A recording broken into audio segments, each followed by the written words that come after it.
Chapter 571. Fifth level? The youngsters' hearts suddenly jolted.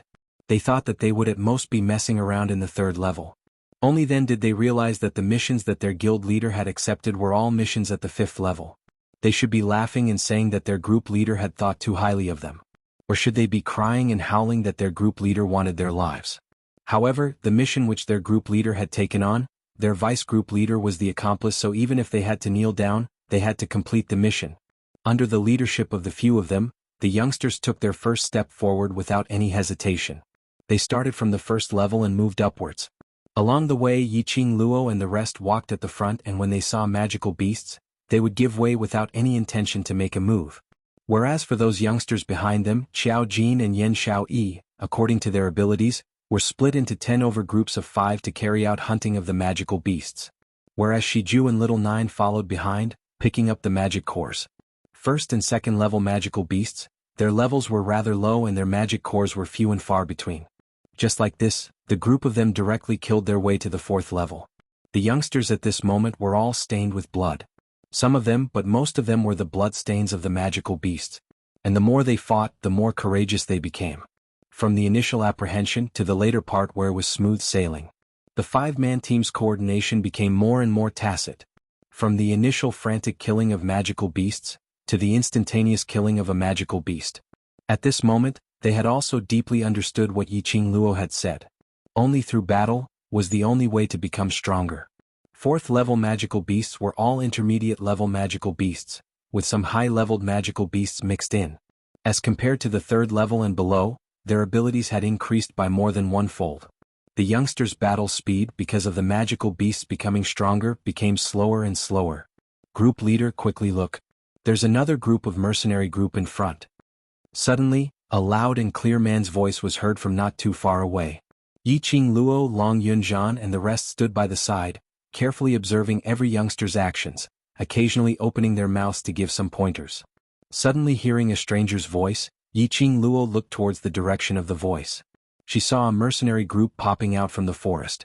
They were dressed in a blue-colored mercenary group uniform, and the mercenary group badge on their chest indicated that they were a bronze plate mercenary group. Looking at it, it should be a 100-men group. Appearing at the fourth level and on the same path as them, it should be a high-level mission team heading towards the fifth line. As soon as the man finished speaking, a man with a long blade in his hand crossed the forest. The man's facial features were decent, and his attire was slightly different from the other members. A majestic azure dragon totem was embroidered at the bottom of the man's clothes. From the looks of it, this man's position in this mercenary group was quite high. Guild leader, these people seemed to be heading towards the fifth level as well. When that man heard that, his brows creased slightly as he squinted his eyes and impolitely sized up Yiqing Luo and the others. His gaze swept across the youths who were fighting, and then swept across the 7 people who were chatting leisurely at the side. His eyes were filled with disdain. They are just a bunch of trash who overestimate themselves. There is no need to take them to heart. After saying that, the man who was addressed as the leader snorted and turned around to return to his team. Hearing their leader say this, the other members were relieved. A useless mercenary group could not affect them at all. Since they wouldn't snatch the quest items from them, then they didn't care. Yiqing Luo gave a light laugh as her lips curled upwards in ridicule. There were really a lot of arrogant people. Chapter 572.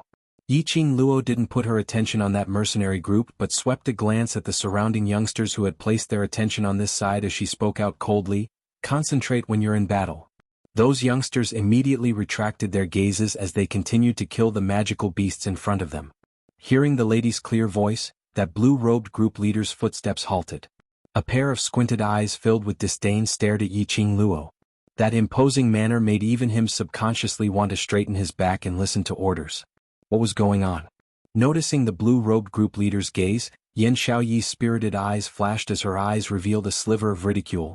"Yo, that trashy mercenary group in front, do you think that just because you're wearing a blue dragon-embroidered uniform, you really think that you're a dragon among men? From what we see, you're at most maggots." In Devil class, they had endured being labeled as a trashy class, unable to retaliate. Now that they were outside, they didn't bear the name of Devil class. On what basis did they have to swallow their anger? After all, in the eyes of outsiders, they were people who came out from the imperial palace. Maggots? Saying maggots is an insult to maggots.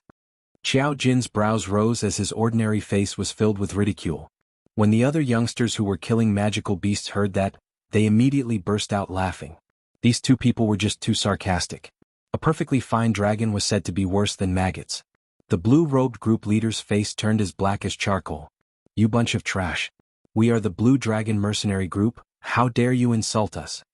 One of the members behind the blue-robed group leader's face flushed red as he pointed at Xiao Jin and bellowed in rage. What maggots?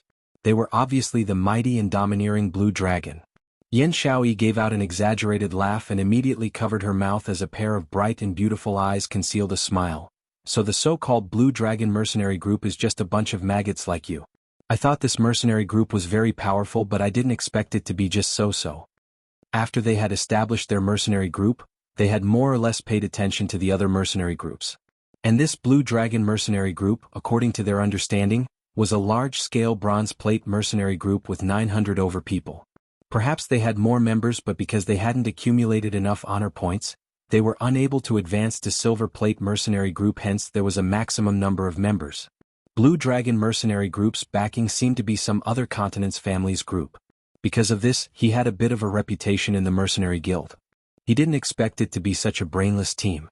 Yan Xiaoyi's words completely infuriated the Blue Dragon Mercenary Group's members. Each of them glared at them with a ferocious gaze like that of a wild beast. Not too long later, 100 people surrounded Yi Qing Luo and the others in the center.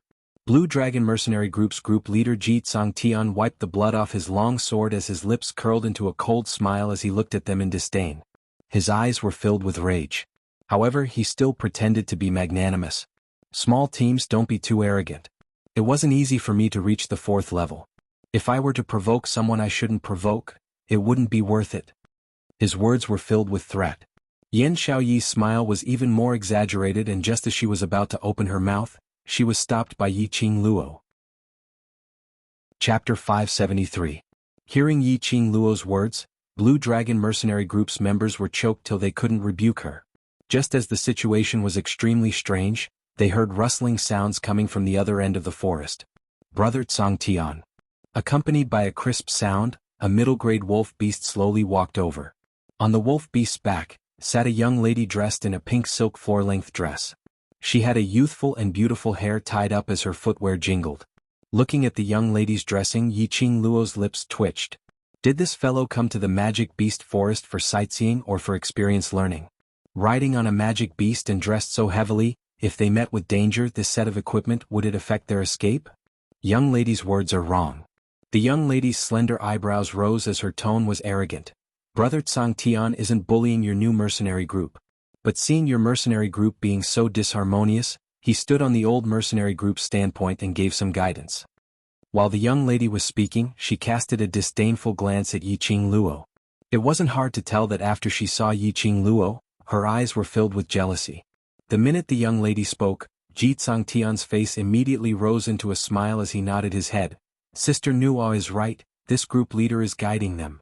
That flattering smile on his face didn't attract the young lady Lan Ling Nuo's attention at all. Lan Ling Nuo's pair of watery eyes stared arrogantly at Yi Qing Luo.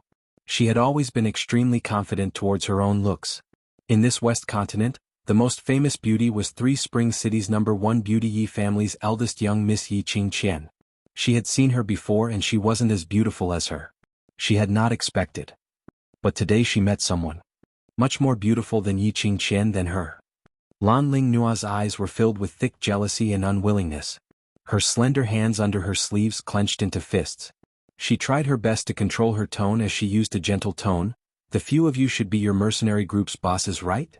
Yi Qing Luo's brows rose as she naturally saw the young lady's hostility towards her, as she felt that it was funny. Lan Ling Nuo continued, as the core members of the team members are doing their best to kill the demonic beasts, but you guys are leisurely chatting and having fun at the side. Your team leader has bosses like you guys, it's really... With that, she didn't continue speaking. She only sneered disdainfully. She didn't need to say anything. Ji Tsangtian instantly laughed out loudly. That's right, that's right. Look at me. I'm fighting with my teammates, killing magical beasts with my brothers. That's what a team is. Immediately after, he looked at Lan Ling Nuo. His flattering manner was like a puppy that had gotten a bone. Sister Nuo, tell me, am I right? Lan Ling Nuo's gaze finally shifted towards him. she then flashed a smile and nodded vigorously. Brother Tsangtian is right. Are they a pair of idiots? The two of them were a perfect match. Arrogant and conceited, he wouldn't even know how he died one day. Lan Ling Nua's words infuriated the surrounding youths who were killing magical beasts. One of the small team had just finished off the magical beasts in their hands as they raised their weapons and rushed up, pointing at Lan Ling Nua as they shouted angrily, "Who said the team leader is leisurely? What's called a team? You don't know anything at all. On what basis are you slandering our team leader?" When one of them opened his mouth, the other small teams couldn't help but roared out. These youngsters were still young and had not experienced the affairs of the world. These people could slander them, but slandering the person whom they revered was even more unacceptable than killing them. Enough. Yi Qing Luo's cold voice was devoid of any emotions. Chapter 574. Vice Commander. Those youngsters retracted their arrogance under Yi Qing Luo's aura. He silently returned to Yi Qing Luo's back. "Ah, look at that bunch of trash, they are indeed trash." A member of the Blue Dragon mercenary group let out a mocking laugh. "That's right. Do you think that you're an expert just because you've reached the 4th level?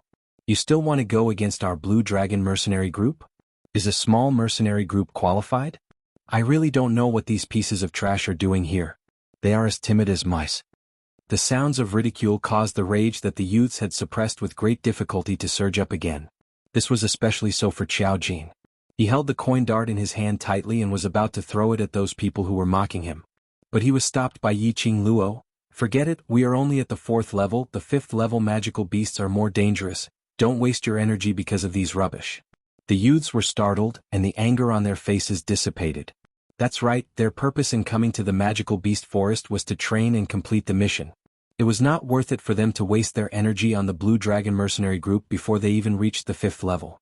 The so-called forbearance was not a sign of weakness. It was because they knew how to judge the situation and make the best choice for themselves. Yi Qing Luo's voice wasn't loud, nor was it soft. Blue Dragon mercenary group naturally heard it clearly. Trash? How dare she call them trash? Ji Tsangtian's eyes widened in anger as his disgust towards Yi Qing Luo deepened. However, Yi Qing Luo really brought those youngsters along, as though she totally disregarded them as she walked straight ahead. The youths passed by them one by one. Ji Tsangtian felt a burning pain on his face, as though his pride had been stepped into the mud by the other party. Instantly, a strand of profound energy burst out of his body. He brandished the long sword in his hand, chopping towards Yi Qing Luo. Yi Qing Luo narrowed her eyes as her heart suddenly felt warm. He then saw Ji Tsangtian's profound heart jade, which was flickering with orange light. Looking at the star pattern under his feet, it showed his profound rank. Earth profound rank 2. Looking at Ji Tsangtian's age, he was at most 25 or 26. He had already reached the 2nd level of the Earth profound realm. It was no wonder that he was so arrogant. Yi Qing Luo muttered to herself irresolutely. It seemed that she had to raise her profound rank as soon as possible, otherwise she wouldn't be able to catch up with the others. Just relying on his footwork and teleportation was not a long-term solution. When Ji Tsangtian's long saber slashed down, a loud dong was heard as a gold coin dart flew past, hitting the long saber. The strong force forced Ji Tsangtian's long blade to deviate as his arm was so numb that he almost dropped his long blade onto the ground. The moment he made his move, the members of the Blue Dragon mercenary group were not going to let him off. With a shout, he charged forward. The World Group's youngsters naturally wouldn't allow them to bully them as they raised their weapons to block their attacks. For a moment, the entire 4th line became chaotic. The two teams were entangled together. Yi Qing Luo's slender brows creased slightly as she and Mo Xian moved closer to the 5th level. Yi Qing Luo transmitted her voice through the mercenary group badge. "All brothers move closer to the 5th level, shake them off." If these people really got involved, it would definitely be a huge problem. It was the last day of holiday and Yi Qing Luo didn't want to waste any more time. Unexpectedly, Lan Ling Nua, who was riding on the wolf beast, also commanded the wolf beast to move towards this direction at the same time. Lan Ling Nua felt that in the chaotic battle, she would inevitably be hurt. She dressed up so exquisitely today, in order to raise the Blue Dragon mercenary group's looks, not intending to make a move. On seeing Yi Qing Luo and a man hiding in this direction, Lan Ling Nua naturally followed along. Chapter 575. Ah! Lan Ling Nua shrieked in terror. The pain from the fall was a small matter, but if she were to ruin her meticulously dressed up, then the loss would outweigh the gain. But the pain that she imagined didn't come. Her body fell into a warm embrace. That embrace was incomparably wide, and through the thin clothes, she seemed to be able to feel the warmth from the person behind her. A sandalwood fragrance entered her nostrils. Lan Ling Nua subconsciously opened her eyes and looked at the person behind her. This glance met with a pair of sparkling peach blossom eyes, as though it was a whirlpool, sucking her soul into it completely. The face that entered her eyes was so ordinary and ordinary. But unfortunately, that pair of peach blossom eyes added a unique charm to that ordinary face. Lan Ling Nua's heart suddenly started to beat rapidly. Her eyes were filled with shyness as she put on a smile which she thought was the most beautiful as both her hands wrapped around his neck, speaking in a sweet voice, "Little brother, thank." Lan Ling Nua had just opened her mouth when her body suddenly turned light as she fell onto the ground. "You?" Lan Ling Nua stared at Dmo Shen in disbelief, totally unable to believe that there would actually be a man who rejected her. He had obviously caught her. Wasn't it to be a hero saving a damsel in distress? He actually pushed her away. Lan Ling Nua's eyes were filled with astonishment as she could clearly feel that Dmo Shen had let go of her without any hesitation.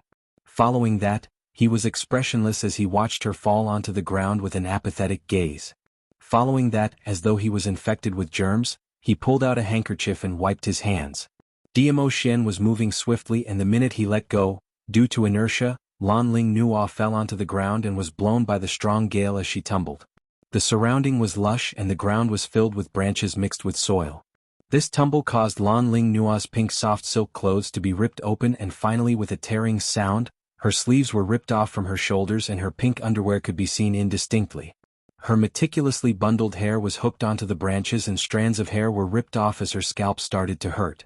"Sister Nua." Jitsang Tian's heart shuddered fiercely as he hurriedly ran up and carried the disheveled Lan Ling Nua into his arms. When he looked down, he could see the beautiful figure of a woman under the white arm that was exposed after Lan Ling Nua was torn apart. Jitsang Tian's throat moved as he forcefully swallowed a mouthful of saliva and removed his outer robe, draping it over Lan Ling Nua. "Bitch. Tc." Lan Ling Nua was so angry that her entire body was trembling. Her battered face was contorted to the extreme. Jitsang Tian had never seen her in this state, and he was momentarily stunned as the hand which was wrapping her clothes froze. Lan Ling Nua realized that she had lost her composure and forcefully suppressed the anger and fury in her heart. She pinched herself hard with the hand that was wrapped under the robe. At that moment, Lan Ling Nua's beautiful eyes oozed out a drop of blood. Instantly, the beauty's tears rolled down her cheeks. "Brother Tsangtian. Brother Tsangtian." Those choking sounds of sobbing made Jitsang Tian's heart hurt. Lan Ling Nua cried and cried as she pounced into Jitsang Tian's arms, calling out in an extremely aggrieved manner. She didn't say a single word as she kept calling out Jitsang Tian's name. Jitsang Tian's body tensed up as his hands slowly landed on Lan Ling Nua's petite body after some time. This was the woman whom he loved, the woman whom he had chased for a long time but had not managed to get his hands on. Now that she had pounced into his arms, how could he not be agitated? But the woman whom he loved was crying so sadly. Thinking of that mercenary group which made Lan Ling Nua cry, a layer of ice surfaced on Jitsang Tian's face. Chapter 576. Yi Qing Luo didn't know that she was hated by the Blue Dragon mercenary group. Even if she knew, it didn't matter to her. In her eyes, that kind of conceited group wasn't worth her effort. Yi Qing Luo led the world group as she stepped into the 5th level. The minute they entered the 5th level region, the surrounding atmosphere apparently turned heavy. The air seemed to be filled with a damp blood stench. Those youngsters who were originally talking about that mercenary group earlier and talking about that arrogant mercenary group slowly stopped talking under this strange atmosphere. One by one, the youngsters subconsciously puffed out their chests as they vigilantly released their senses. Danger. Everything here was giving off a dangerous vibe.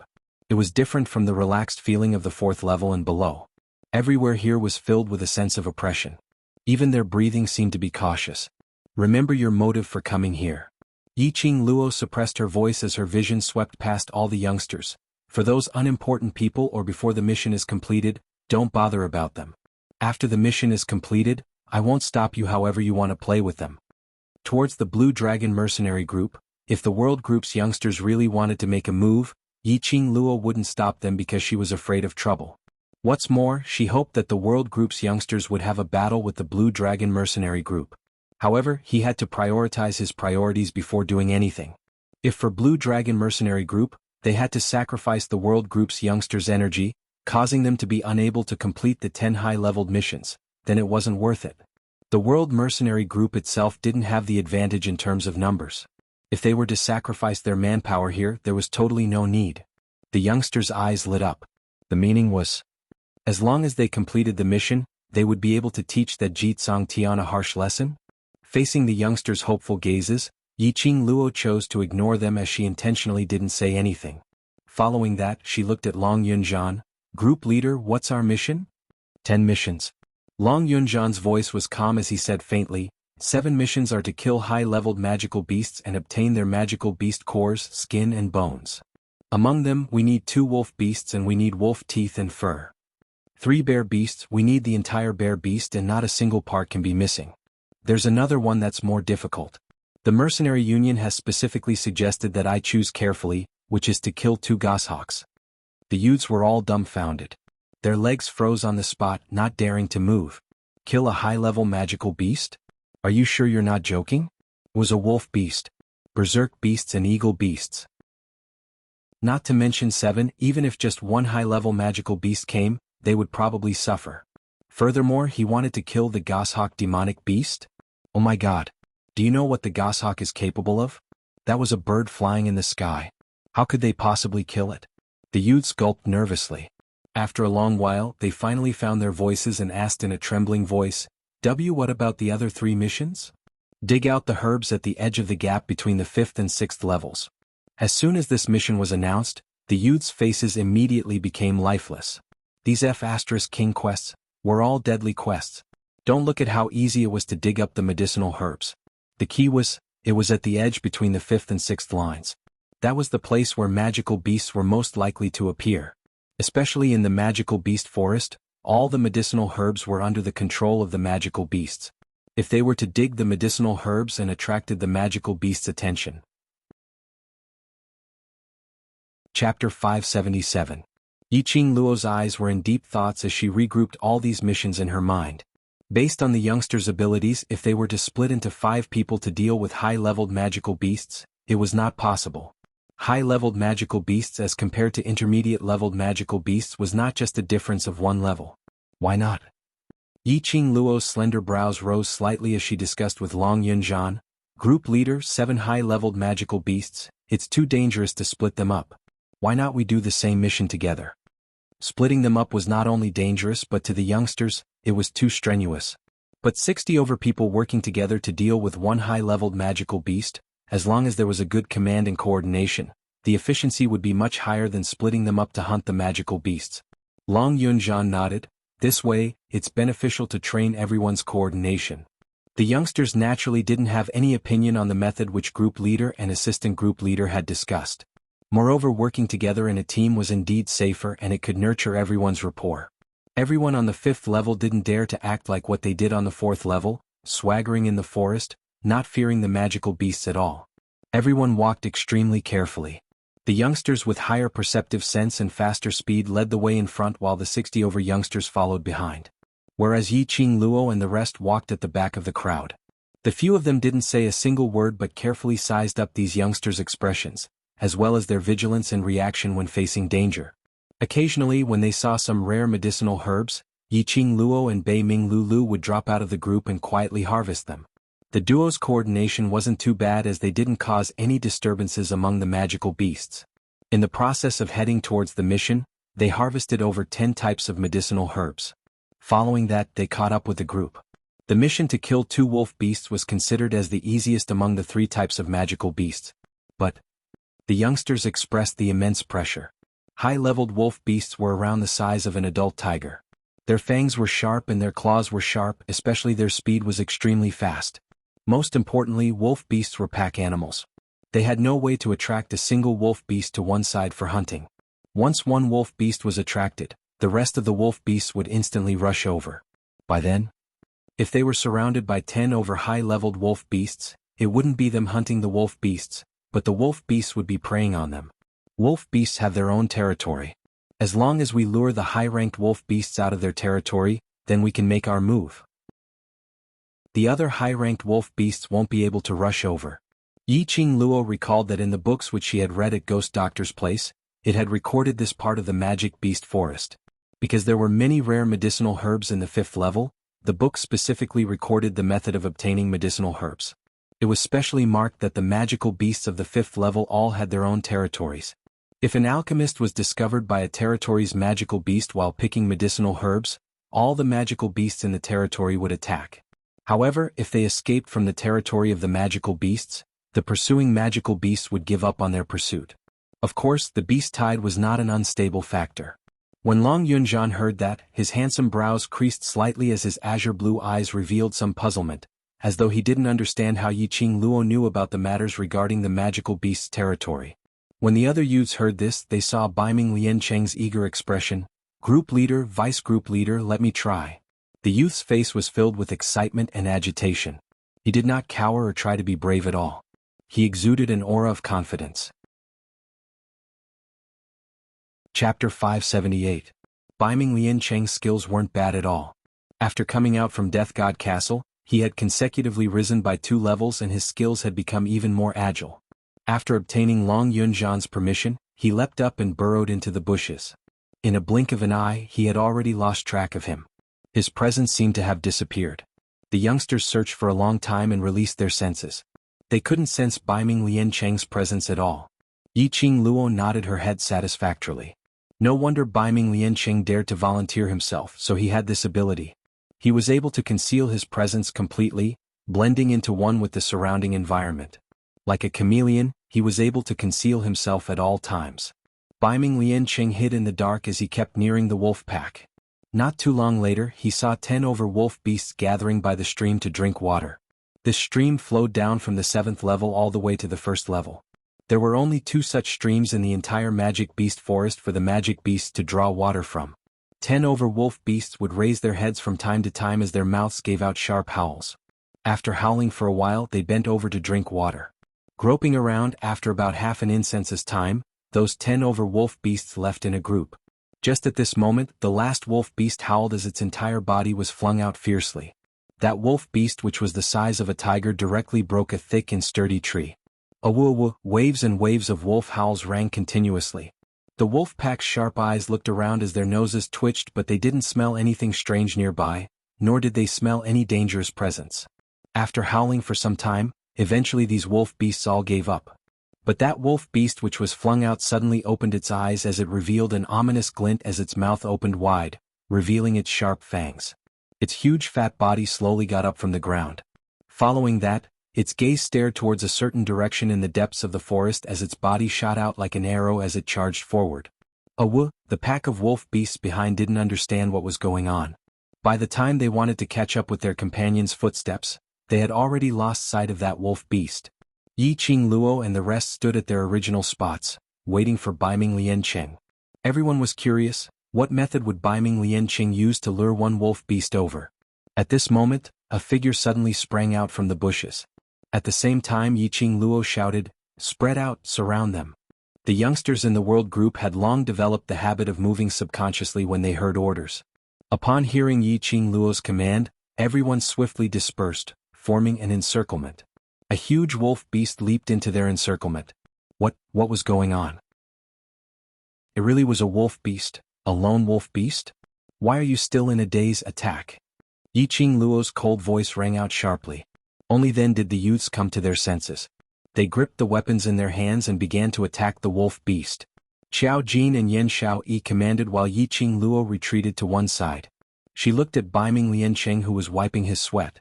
There was still a trace of shock on his face, but when he saw the youths kill that wolf beast together, his eyes were filled with satisfaction. Yi Qing Luo's pink lips curled slightly as she walked over and lightly patted his shoulder. "Liancheng, you've done well." This encouragement was extremely light, extremely slow, and contained a tinge of gentleness. Baiming Liancheng's body stiffened as the hand which was wiping his sweat squatted on his forehead. He turned his head and met with Yi Qing Luo's smiling eyes. Chapter 579. She had to admit that Baiming Liancheng's reaction was fast and he was an intelligent person. After Yi Qing Luo got closer to him, she smelled a trace of medicinal herb smell from him. This smell was what she smelled when they passed by the other beast clan's territories. Yiqing Luo roughly guessed the method which Baiming Liancheng used. The wolf beast just now must have been attracted by the smell of the herbs. Yiqing Luo patted his shoulder once again as she revealed a gentle smile. Go on. Baiming Liancheng's eyes shone slightly as he nodded his head vigorously and immediately dived into the bushes to search for the next wave of wolf pack. This method could only be used once for the same wave of wolf pack. Otherwise the second time, these magical beasts which had their own consciousness would definitely discover something amiss. Yiqing Luo turned around and looked at the youngsters who were struggling with the wolf beasts. At this moment she didn't know that her one encouragement made a youngster's inner heart gradually become strong and filled with hope. Using the same method, the youngsters hunted 2 wolf beasts and sliced the corpses according to their body parts, placing them into their space bags in batches. After 2 consecutive wolf beasts, the youngsters were already exhausted.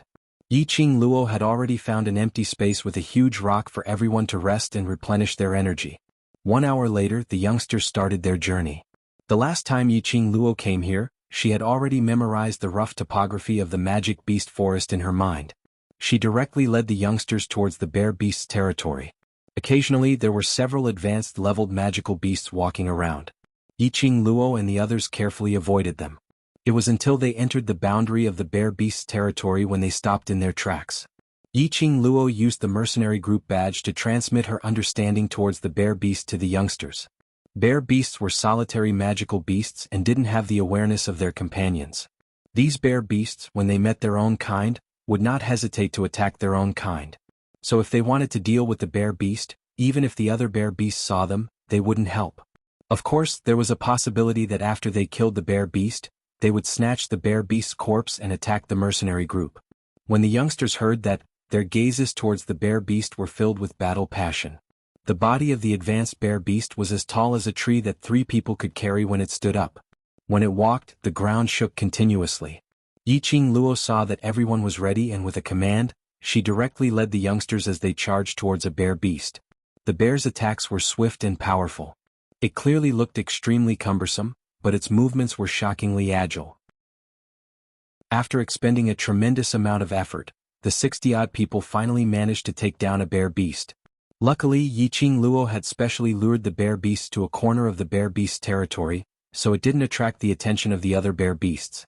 The requirement of the mission was that they needed the bear's entire body, not a single part missing. However, if he didn't cut up this huge bear, his spatial pocket wouldn't be able to contain it. Everyone's vision fell onto Yiqing Luo. They remembered that Yiqing Luo had a realm ring in her hands which could store many things without any restrictions. Yiqing Luo's lips twitched helplessly. She had long planned to place the entire bear beast's corpse into the profound phoenix ring. Just as she was about to head up and keep the bear beast into the profound phoenix ring, she heard an exasperated shout behind her, "It's you bunch of trash mercenary group again." As the saying goes, enemies wouldn't meet unless they were enemies. Weren't these people the Blue Dragon mercenary group which they had just met at the 4th level? Chapter 580. Yiqing Luo suddenly had a bad premonition. Blue Dragon mercenary group's mission, surely it couldn't be. Bear beast, right? If this was really the case, then their battle with Blue Dragon mercenary group would probably be brought forward. Indeed, in the next second she saw Jianghu Tian leading a group of people as they walked up in quick steps. His vision swept past that bear beast's corpse on the ground as his eyes sparkled with a strange glint. Jianghu Tian had a different view towards this group. He originally thought that these youngsters were merely gathered together to find some fun. Moreover, looking at them, all of them were obviously frail people without the strength to truss a chicken. Even if they looked handsome and dainty, that didn't change the fact that their cultivations were low. But this group of trash which he looked down on actually managed to kill a bear beast. Jianghu Tian hadn't even said a word when a group member beside him had already raised his voice as he spoke out sharply, "Trash group, you actually dare to snatch the item required for the mission with Blue Dragon mercenary group? This bear beast belongs to us, Blue Dragon mercenary group." Jianghu Tian frowned and was just about to say something. But on seeing Lan Ling Nua, who was sitting on the wolf beast's back, he recalled her sad look when she was crying in his arms earlier, so he stopped his mouth. That's right, this was merely a mercenary group formed by a bunch of trash. Since they dared to offend Blue Dragon and dared to make Sister Nua into such a disheveled state, then they must pay the appropriate price. This bear beast, don't even talk about whether it was the item required for their mission. Even if it wasn't, he, Jianghu Tian, was determined to get it. Anyway, this kind of matter often happened between mercenary groups. But when that group member's words entered the world group's youngsters' ears, it incited everyone's dissatisfaction. Tong Ziqing's expression was cold as she berated coldly, "This bear beast was obviously killed by us first, so naturally it belongs to us." "You killed it?" The group member sneered. "What evidence do you have to prove that you killed it? Who would believe that? If I say it's killed by us Blue Dragon mercenary group, then this magical beast is our mission item." This was obviously a robber's theory. The world group's youngsters' expressions instantly turned extremely ugly as all of them clenched their fists tightly, wishing that they could rush up and give them a good beating. Damn it. Did they need to be so open about snatching things? Did they need to speak such blatant lies? Shameless to the extreme. Their worldview had been refreshed. They didn't make a move as they kept observing Yiqing Luo's intentions. They remembered Yiqing Luo's words. Everything had to be prioritized. They had just killed the bear beast and were currently exhausted.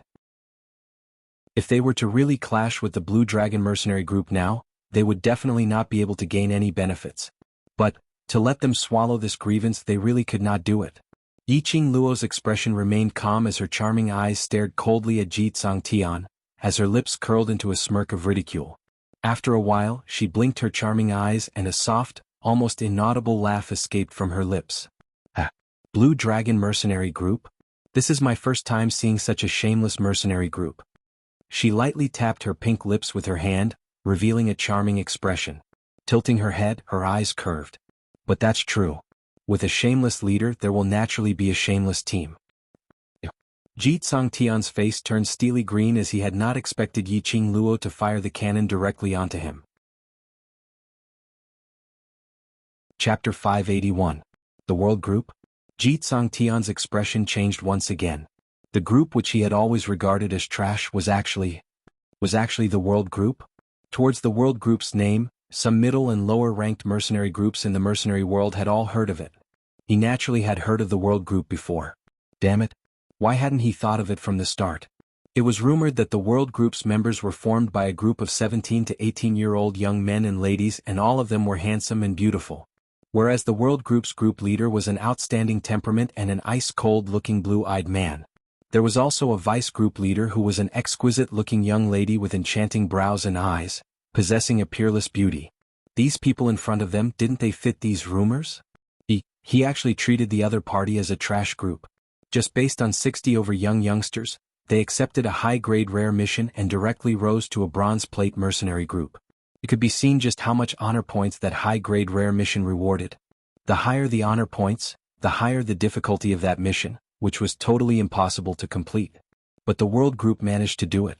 They broke the Mercenary Association's legend of the number one mercenary group, which had always been worshipped as a god group, replacing it to become the second legend. Ji Tsangtian's heart started to feel apprehensive. He even felt a little terrified and uneasy as he didn't want to have any more clashes with this group. Qualifications? Just based on you, do you even have the qualifications to talk about qualifications with Brother Tsangtian? Lan Ling Nua stared fiercely at Diamo Xian. She remembered that it was this man who threw her out earlier. It was merely because of inertia that she accidentally fell into his arms. As a man facing a beauty throwing herself into his arms, shouldn't he take the chance to be a hero to save the beauty? She didn't despise him for his ordinary looks and ugly looks, allowing him to touch her beautiful body, and he actually despised her? Since young, Lan Ling Nua had never suffered such humiliation before. Brother Tsangtian snatched the magical beast back. Teach them a fierce lesson. Lan Ling Nua clenched her fists tightly as she suppressed the malevolent expression on her face, trying her best to put on a coquettish attitude. She wasn't a mercenary group member and didn't understand what the World Group was, nor did she know what glorious deeds were there under the heavens.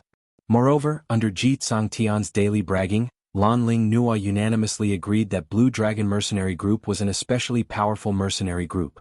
How could these young and small mercenary groups be compared to Blue Dragon Mercenary Group? Ji Tsangtian's original intention to retreat started to hesitate again. Lan Ling Nua obviously bore a grudge against the World Group. If he chose to retreat now, wouldn't his sister Nua laugh at him for being useless? He knew better than anyone else how he usually boasted about the Blue Dragon Mercenary Group in front of Lan Ling Nua. Otherwise, Lan Ling Nua wouldn't have followed them to the magical beast forest. Originally, he wanted to show off his prowess in front of Lan Ling Nua and then express his love for her. He had loved Lanling Nuo for such a long time. How could he destroy everything now? No man was willing to let the woman he loved look down on him. Ji Tian clenched his fists tightly as he straightened his back and stood in front of his group members, looking at Yiqing Luo arrogantly. If you know what's good for you, bring your men and leave this place now, otherwise. Don't blame this group leader for not showing any mercy. That arrogant look, forcing himself to put on a fearless look, made Yiqing Luo laugh. She had been observing Blue Dragon Mercenary Group and observing Ji Tian. Ji Tian must have heard of the World Group's name. He was also fearful of the World Group. Chapter 582. Even now, although there was no fear on Ji Tian's face, but if one took a closer look at his slightly trembling body, one would still be able to tell. Seeing that the leader had spoken, the member became even more spirited. As if he had found a backer, he shouted again, "Did you hear that? Our guild leader is magnanimous and won't bicker with your trashy team. Get lost right now." Yiqing Luo's eyes narrowed slightly as she didn't even bother to take a look at Ji Tian. She directly bent down as her feather fan touched the bear beast's corpse slightly. A fluorescent light flickered, and the huge bear carcass disappeared in the blink of an eye. Blue Dragon Mercenary Group's members all opened their eyes wide, as even using their toes to guess that Yiqing Luo must have done something to this bear beast's corpse. This action was obviously provoking them on purpose. "You, how dare you?" That group member was so infuriated that his face flushed red as he pointed at Yiqing Luo and berated, "You even dare to snatch our Blue Dragon Mercenary Group's mission item? Don't blame us for bullying you." They spoke righteously, as if they were the ones who had killed the bear beast. Yiqing Luo gave a cold laugh as she turned around and walked deeper into the eerie cold. How could the members behind him endure such provocation? This woman in front of him actually dared to look down on him. He wanted her to pay a painful price. That member clenched the weapon in his hand tightly as he directly flew towards Yiqing Luo's direction. Yiqing Luo turned around with her back facing the Blue Dragon Mercenary Group. The surrounding the World Group members were all looking at this scene. Not knowing if they were all silly or what, no one actually reminded Yiqing Luo. As for Yiqing Luo, she didn't seem to know that there was someone sneak attacking her from behind. Lanling Nuo sat on the back of the wolf beast and watched the scene in front of her. A hint of elation flashed past her eyes. It's this kind of team. When their boss is being ambushed, they can only stand by and watch. This is retribution. She was hinting at the fourth level. Yiqing Luo and the rest were leisurely chatting by the side, while the other youngsters were clearing the way around them. When the members of Blue Dragon Mercenary Group heard this, they felt that it made sense. This was retribution. The members of this useless team put themselves in a high and mighty position, ordering their own team members around as they pleased. He deserved to be abandoned by his own team members. Just as Blue Dragon Mercenary Group's members thought that Yiqing Luo was dead for sure, the ambushing member suddenly let out a blood-curdling scream. With a whoosh, the figure was kicked into the bushes at the side. The sound of a heavy object falling to the ground was accompanied by the painful wails of the regiment member. It was extremely ear-piercing. What was going on? Ji Tian's gaze subconsciously fell onto Yiqing Luo. However, the slender figure still had her back facing them as she returned to the middle of Long Yunzhan's group before turning around. At the instant when she turned around to look at him, Ji Tian obviously saw a deep sense of ridicule in Yiqing Luo's eyes. Yes, it was mockery. Laughing at his incompetence. Mocking their mercenary group for overestimating themselves. That shameful feeling exploded forth in that instant. Ji Tian was so angry that he was trembling. The current him didn't care if the group in front of him was that famous mercenary group or not. He only knew that he could not let go of anyone who mocked him. Otherwise Blue Dragon Mercenary Group wouldn't have a foothold in the mercenary world. He wanted to kill Yiqing Luo. He wanted to make Yiqing Luo pay a painful price for today's actions. Chapter 583. The other party was just a trashy mercenary group. Why did it feel that? Ji Tian's side had always been on the losing end? Moreover, they were controlled by the other party until they had no way to resist. Earlier, they didn't even see anyone making a move and Alu was sent flying. Lanling Nuo started to suspect if what Ji Tian said was true or not. Suddenly, she started to regret listening to Ji Tian's words, abruptly following him into the magic beast forest. Seeing his beloved woman's suspicious gaze, Ji Tian's pride suffered a serious blow. A gush of nameless fury started burning. He clenched his fists tightly as he stared fiercely at Yiqing Luo, shouting out sharply, "Snatch our bear beast back, Let them witness the power of the Blue Dragon mercenary group. Yi Qing Luo and the others looked at Ji Tsang Tian as though they were looking at a bunch of clowns. Although the youngsters were already very tired. But the thought of being able to teach these arrogant Blue Dragon mercenary group a lesson, all of them were as excited as though they were injected with chicken blood. Motherf asterisk her. They had wanted to beat them up for a long time, alright. If it wasn't for Madame Qing Luo's words, they absolutely would have charged up right now. These youngsters, under Yi Qing Luo's influence, all understood one logic. That was battle. The most realistic battle. Which was now their battle with the Blue Dragon mercenary group. The reason why the Blue Dragon mercenary group was able to walk till now, to become a bronze plate mercenary group, was because the group leader and members' characters were a little conceited. But there was no way to deny that they had absolute ability. To be able to battle with them, they should be able to gain quite a bit of upgrade. Yi Qing Luo's brows creased as she was about to say something. Suddenly her ears moved slightly as her vision seemed to have touched something. Her eyes suddenly narrowed as she gave a tender shout, "Retreat immediately!" Her expression became solemn. Dmo Xian and Long Yunzhan's expressions instantly sunk as their gazes shot towards the direction of that member called Alu at the same time. When those youngsters who were rubbing their palms heard that, they went into a blank as they speedily followed Yi Qing Luo's instructions, retreating into the depths of the forest. This action, in the eyes of the Blue Dragon mercenary group's members, was because they were afraid of their ability and wanted to escape. These group members had always been proud and arrogant, and earlier they were humiliated by Yi Qing Luo and the others, so why would they let them off? Under Ji Tsang Tian's command, the group of them immediately wanted to chase up. Suddenly, a shrill scream came from the bushes behind him. It was Lu's voice. Ji Tsang Tian and the others stopped in their tracks as they turned their heads over. Only to see a huge pitch-black object poking its head out from the bushes. When he stood up, he was as tall as a mountain. It was a beast, a pitch-black beast. Its legs stood on the ground and one of its claws hooked Alu up with only one nail. Alu was already a 25-year-old adult man with a tall and sturdy figure. But compared to the giant beast's fingernails, it seemed so tiny. He was as small as an ant. Without any explanation, the giant beast stuffed the person it was hooking onto into its mouth. Instantly, blood splattered everywhere. Alu didn't even let out a scream before he was chewed up and swallowed into the belly of the giant beast. All the members of the group were scared silly. What kind of monster was this? It actually swallowed a living person just like that? Just as they were in a daze, that giant beast started to move once again as it walked out of the forest. Just one step and it covered a long distance. Chapter 584. Under Yi Qing Luo's reminder, the World Group's youngsters retreated to a safe place, avoiding the helpless fate of being trampled to death by the huge beast. Ji Tsang Tian swiftly reacted as he pulled Lan Ling Nua, who was sitting on the mount, into his arms. Following that, he sped towards the World Group's direction. When the other group members saw that, all of them started to rush over in terror. Oh my god! What the hell was this thing? They had been in the Magic Beast Forest for so many years and had never seen this kind of magical beast in the 5th level. When Blue Dragon mercenary group's members rushed over, the World Group's youngsters were simply cursing in their hearts. They couldn't help but wanted to curse this bunch of shameless people.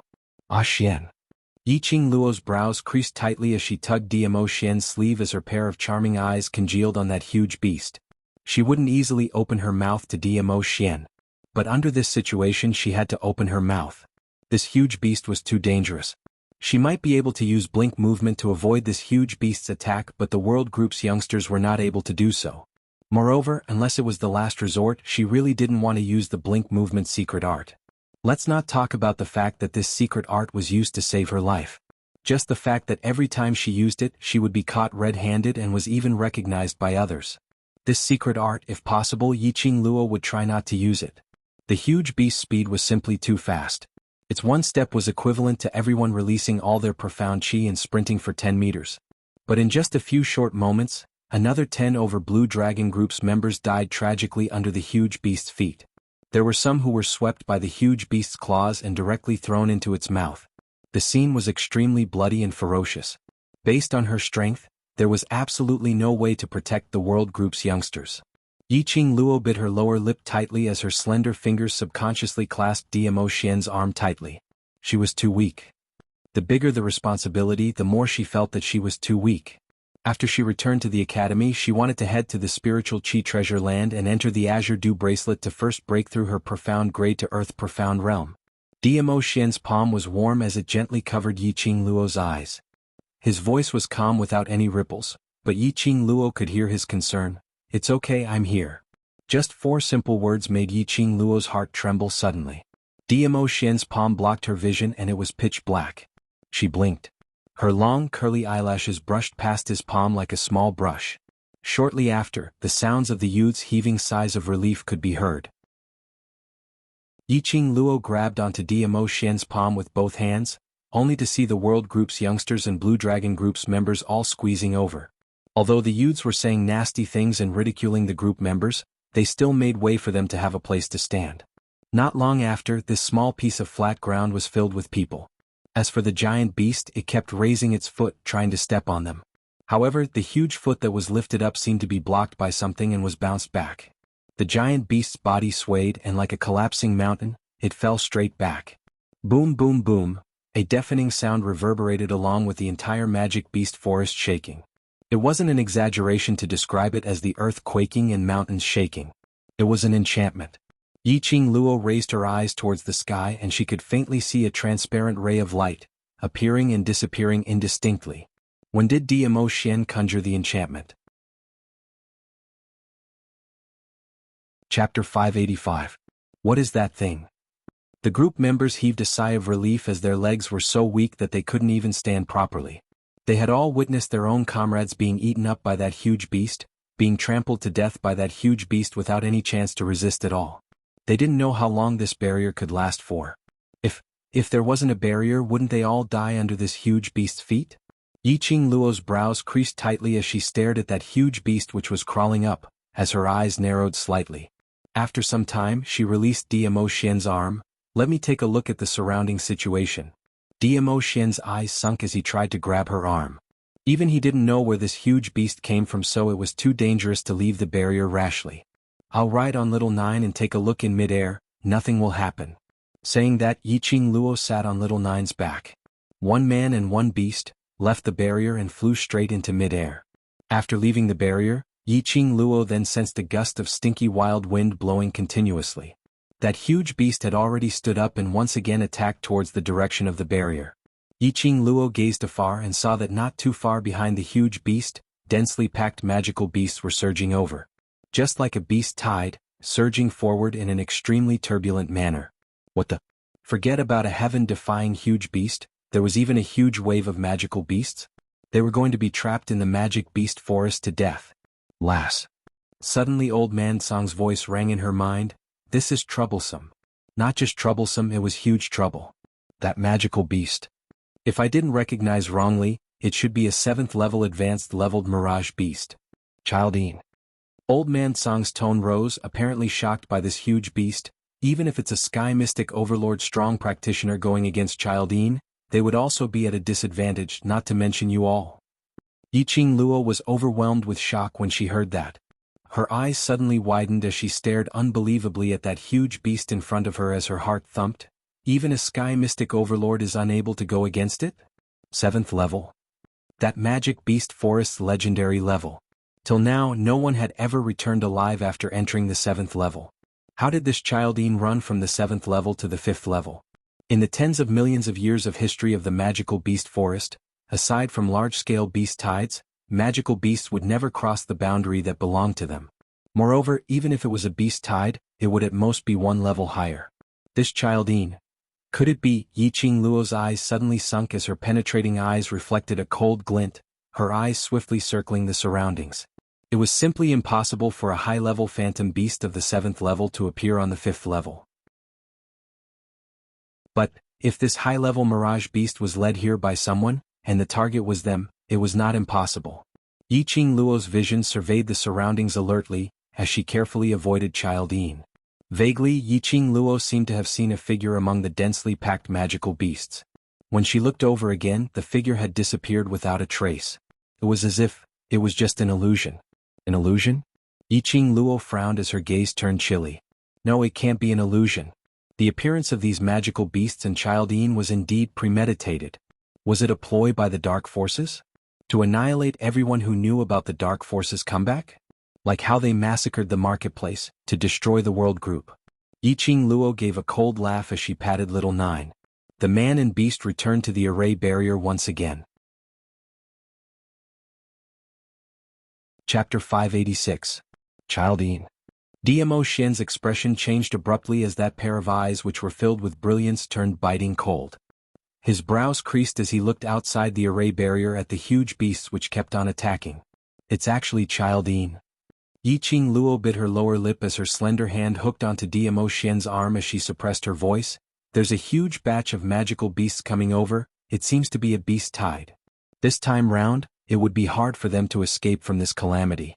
Yiqing Luo had always assumed that Dmo Xian's profound grade should be above Sky Mystic, which was Sky Mystic Overlord. Old Man Song said that Sky Mystic Overlord's strong exponents were unable to subdue Childine. Indeed. When Dmo Xian heard that the huge beast was Childine, his brows creased into a bundle as his gaze turned vicious. If Dmo Xian was unable to deal with the huge beast, then her brothers.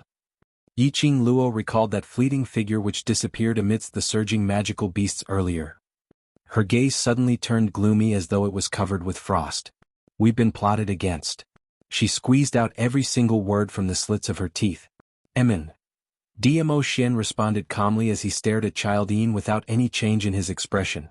Childine is a 7th level high-leveled mirage beast and its ability is unfathomable. Furthermore, this mirage beast's nature is extremely lazy. Even if the magical beast forest had collapsed, it might not leave its own nest. If it wasn't for the fact that someone had used extreme methods to awaken Childine from its nest and was able to lead Childine, who was lazy by nature would not be able to cross the 6th level to attack them at the 5th level. Not too long later, those magical beasts had already dashed to the back of Childine. Instantly, the entire outer boundary of the array barrier was surrounded by densely packed magical beasts. The magical beasts charged at the barrier one after another. After being bounced back, another wave of magical beasts charged at them. When Blue Dragon Mercenary Group's members saw this situation, all of them were dazed. The array barrier was transparent and when these magical beasts charged over, everyone couldn't help but touch their own bodies, feeling that they were about to be trampled by the magical beasts. Their bodies were weak and many of them had already collapsed onto the ground, unable to stand up. Stay further away from me. Who allowed you to touch my noble body? Just when everyone was in a state of panic, a woman's sharp and angry rebuke suddenly rang out. Then he heard a commotion from the side. Some of the Blue Dragon Mercenary Group's members could not stand steadily as they fell to the side. This piece of flat ground was not spacious to begin with.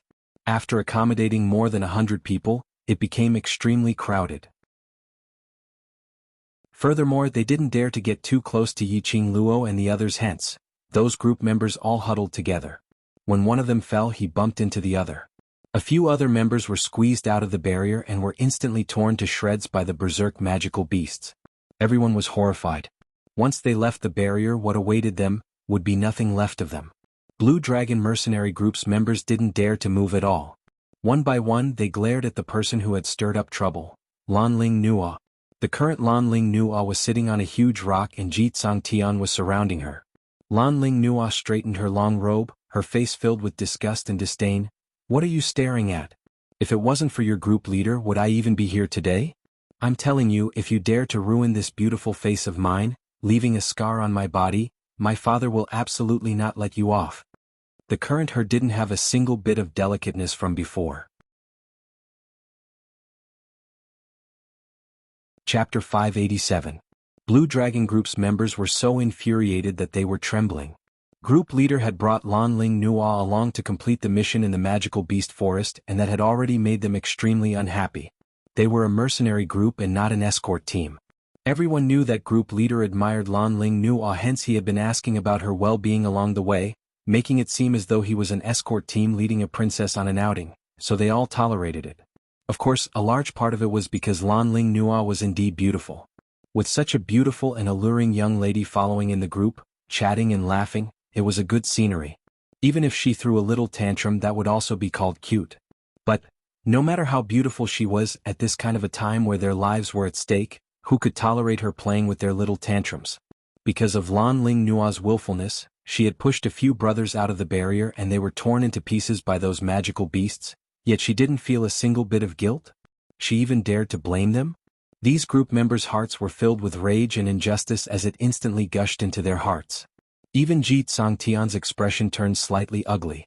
If her place was said to be narrow, then the others simply didn't have a single leg to stand on. Considering that Lan Ling Nuo was a lady and Ji Tsangtian didn't wish for her to be touched by other men, he carefully made his own group members to leave a spot on this huge rock for her. Forget it if Lan Ling Nuo didn't appreciate it, she even pushed the other group members aside. As intelligent as Lan Ling Nuo, how could she possibly not know the current situation? How could she not know that the slightest movement could possibly cause her to be squeezed out of the barrier? Looking at the group members' vengeful gazes towards Lan Ling Nuo, while Lan Ling Nuo had a fearless look as she stared at him arrogantly, Ji Tsangtian felt mentally tired for no reason.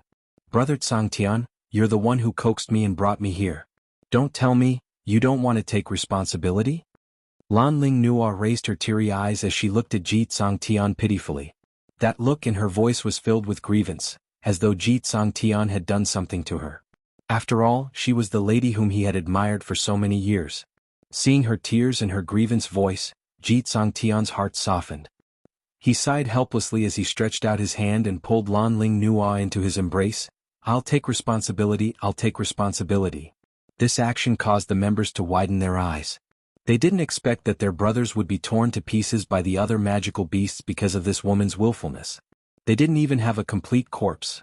His regiment commander was actually holding that woman in his arms. Just because that woman shed a few tears. No matter what, the members were unable to accept it. Looking at the members of the Blue Dragon mercenary group, their eyes were burning with rage as they stared at their group leader and Lan Ling Nuo. He knew that they were having an internal conflict because of Lan Ling Nuo. The youngsters in the world group treated it as though they were watching a farce. He felt that the leader of the Blue Dragon group was indeed a short-sighted person. For the sake of a woman, he actually disregarded the life and death of his own brother. It was no wonder that the group members would show such expressions. They absolutely believed that if the same thing happened to Yiqing Luo and Diamo Xian, Yiqing Luo would absolutely not allow Diamo Xian to have any chance to hurt them. No, that's not right. It should be said that the Overlord would absolutely not hurt them because of Madame Qing Luo. But Yiqing Luo and the others didn't have the leisure to bother about Blue Dragon Group's farce. Yiqing Luo told Diamo Xian everything that she had seen earlier. I feel that there's a possibility that it's the dark forces doing. Chapter 588. It's the dark forces. Diamo Xian's peach blossom eyes narrowed slightly and that long and narrow corner of his eyes curled into an arc. It was no longer the usual devilish charm but an icy chill. His slightly narrowed eyes reflected a sharp blade. Yiqing Luo's petite body froze as she immediately followed Diamo Xian's gaze. This one look made Yiqing Luo's pupils dilate in disbelief. If one didn't look closely, one wouldn't be able to tell. On Child Yin's shoulder, there seemed to be a figure wearing a black cloak.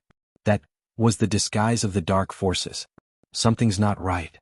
Yiqing Luo's slender brows creased. When the beast tide surged over, what I saw wasn't this figure. Although it was just a flash. But she remembered it clearly. Compared to the black-cloaked man, the figure in the middle of the magical beasts was taller and more slender. It looked a little like a woman. In other words, Child Yin was specially manipulated by the dark forces to come to the 5th level to deal with her. And the beast tide was another wave of people who wanted to kill her? Yiqing Luo's brows twitched fiercely for a few times. She didn't seem to have offended anyone, to the extent that she had to take her life? The beast tide is small, the crux is that Child Yin. Diamo Xian raised his hand and stroked her silky hair. If Lil Luo were to open her mouth, I would. Can you? Yiqing Luo's eyes lit up as she stared straight into Diamo Xian's eyes. Diamo Xian's fingers that were caressing her hair curled up slightly as he lightly knocked on her forehead. In your eyes, am I that weak? What he meant was that this Child Yin to him wasn't a fierce beast that was hard to deal with. The reason why his expression turned ugly was because he was worried that Yiqing Luo and the others would be injured when they were dealing with Child Yin. After all, with Yiqing Luo's stubbornness, there was a possibility that she might reject his help. Yiqing Luo clutched her head, but her face was filled with joy and shock. That is to say, Xian, your profound grade is not just sky profound. Diamo Xian's thin lips hooked up slightly as he leaned close to her ear and said with a smile that didn't look like a smile, if Lil Luo gives me some benefits, I don't mind telling you the profound grade. That warm breath faintly brushed past her earlobes. Yiqing Luo's cheeks blushed slightly as she raised her fist and punched towards his chest. Not only was he a Sky Profound Supreme, how strong was he? Obviously. Diamo Xian was only a few years older than her. In the entire Nirvana realm, the number of people who had reached the Profound Sky realm at his age could be counted on one hand.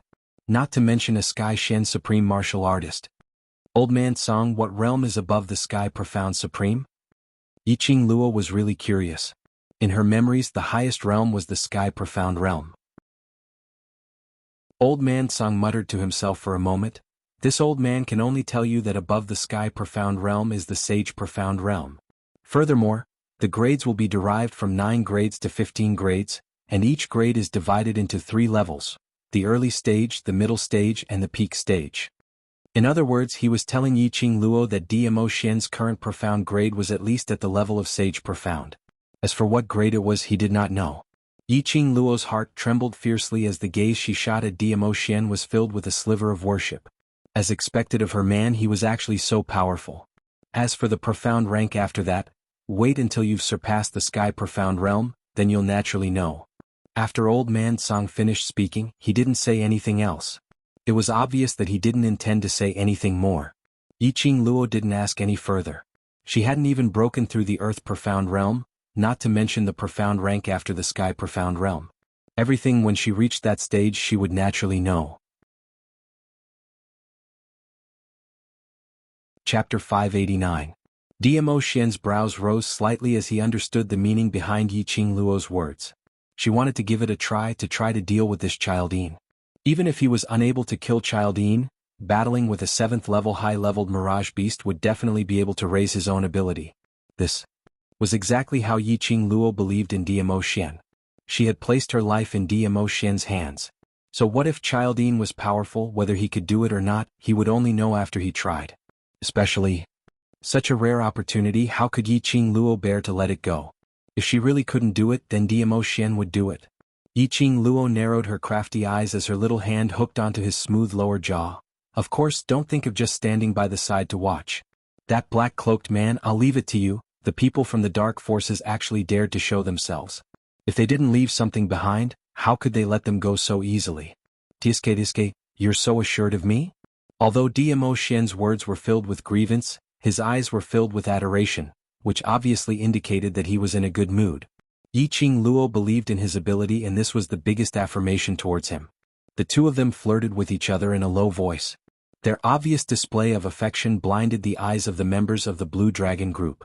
Especially Lan Ling Nua, who was nestled in Ji Tsangtian's arms. Her entire face was twisted, malevolent and terrifying. A nameless flame of jealousy rose in Lan Ling Nua's heart. She wanted to pull Yiqing Luo, who was nestled in Diamo Xian's arms, out, not wanting to see any other woman in that position. This thought caused Lan Ling Nua's heart to tremble. Could it be that she had feelings for that ordinary-looking man? Actually, although the man's appearance was rather ordinary, his eyes and temperament were like that of a banished immortal. If one only looked at her back, it would be a beautiful scene. Furthermore, his embrace was extremely wide and firm. She had an urge to stay in that embrace forever. She wanted to. Countless thoughts surged in his mind. When these thoughts ran through her mind like crazy, Lan Ling Nua's expression suddenly sank, and she hurriedly brainwashed herself. No, impossible. She was just unwilling, but this man was actually not charmed by her beauty. She was jealous of Yiqing Luo. It must be because the man whom she was unable to seduce had been seduced by Yiqing Luo. That's right, that's it. Hey, you useless team. Why are you still standing there like a fool? Aren't they very powerful? There are so many magical beasts. Aren't you going to kill them? Lan Ling Nua screeched at Yiqing Luo's direction. Her beautiful eyes were filled with anger. Are we going to be trapped here with you bunch of trash today? We're going back to the academy tomorrow. If we don't make it back in time and break my excellent attendance record, I won't forgive you. At the mention of the academy, the other group members all started talking at once. Yes. Tomorrow we have to go to the academy. We can't be trapped here. If our credits are deducted, we won't be able to graduate. Are we going to be trapped here today? Academy? These mercenaries were also from the academy? Yiqing Luo squinted her eyes as she sized them up. These people's faces were unfamiliar to her. If they were Heavenly Academy students, she would definitely have an impression of them. These people should be students from other academies. Indeed, Lan Ling Nua stood up and stood on the huge rock, looking down at Yi Qing Luo's direction. Chapter 590. We're all Heaven-class students in Lady Phoenix Academy, and if half of the students in the class don't make it back to the academy tomorrow, the academy will definitely investigate our whereabouts, and by then, our respective families will be alerted. Lan Ling Nua's beautiful face revealed a smirk of arrogance. I advise you to escort us out of the magic beast forest safely, otherwise, the minute the academy and families find their way here, you will absolutely not be able to bear the consequences. Hearing Lan Ling Nua's words, Yi Qing Luo almost burst out laughing. Who gave this fool such confidence? Who made this fool to be so arrogant? Stand out. She absolutely wouldn't slap her face. Sentence after sentence of threats, she really treated herself as something. As a woman, how could Yi Qing Luo possibly not tell that Lan Ling Nua's eyes which was unable to conceal? Jealousy?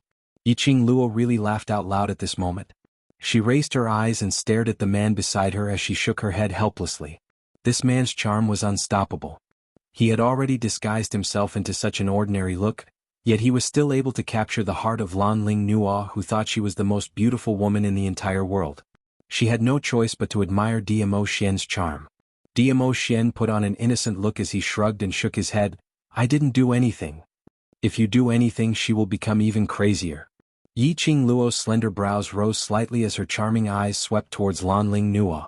After some time, she revealed an arc which didn't look like a smile. This arc was filled with an icy chill. Following that, Yi Qing Luo placed her hands behind her back as she strolled towards Lan Ling Nua.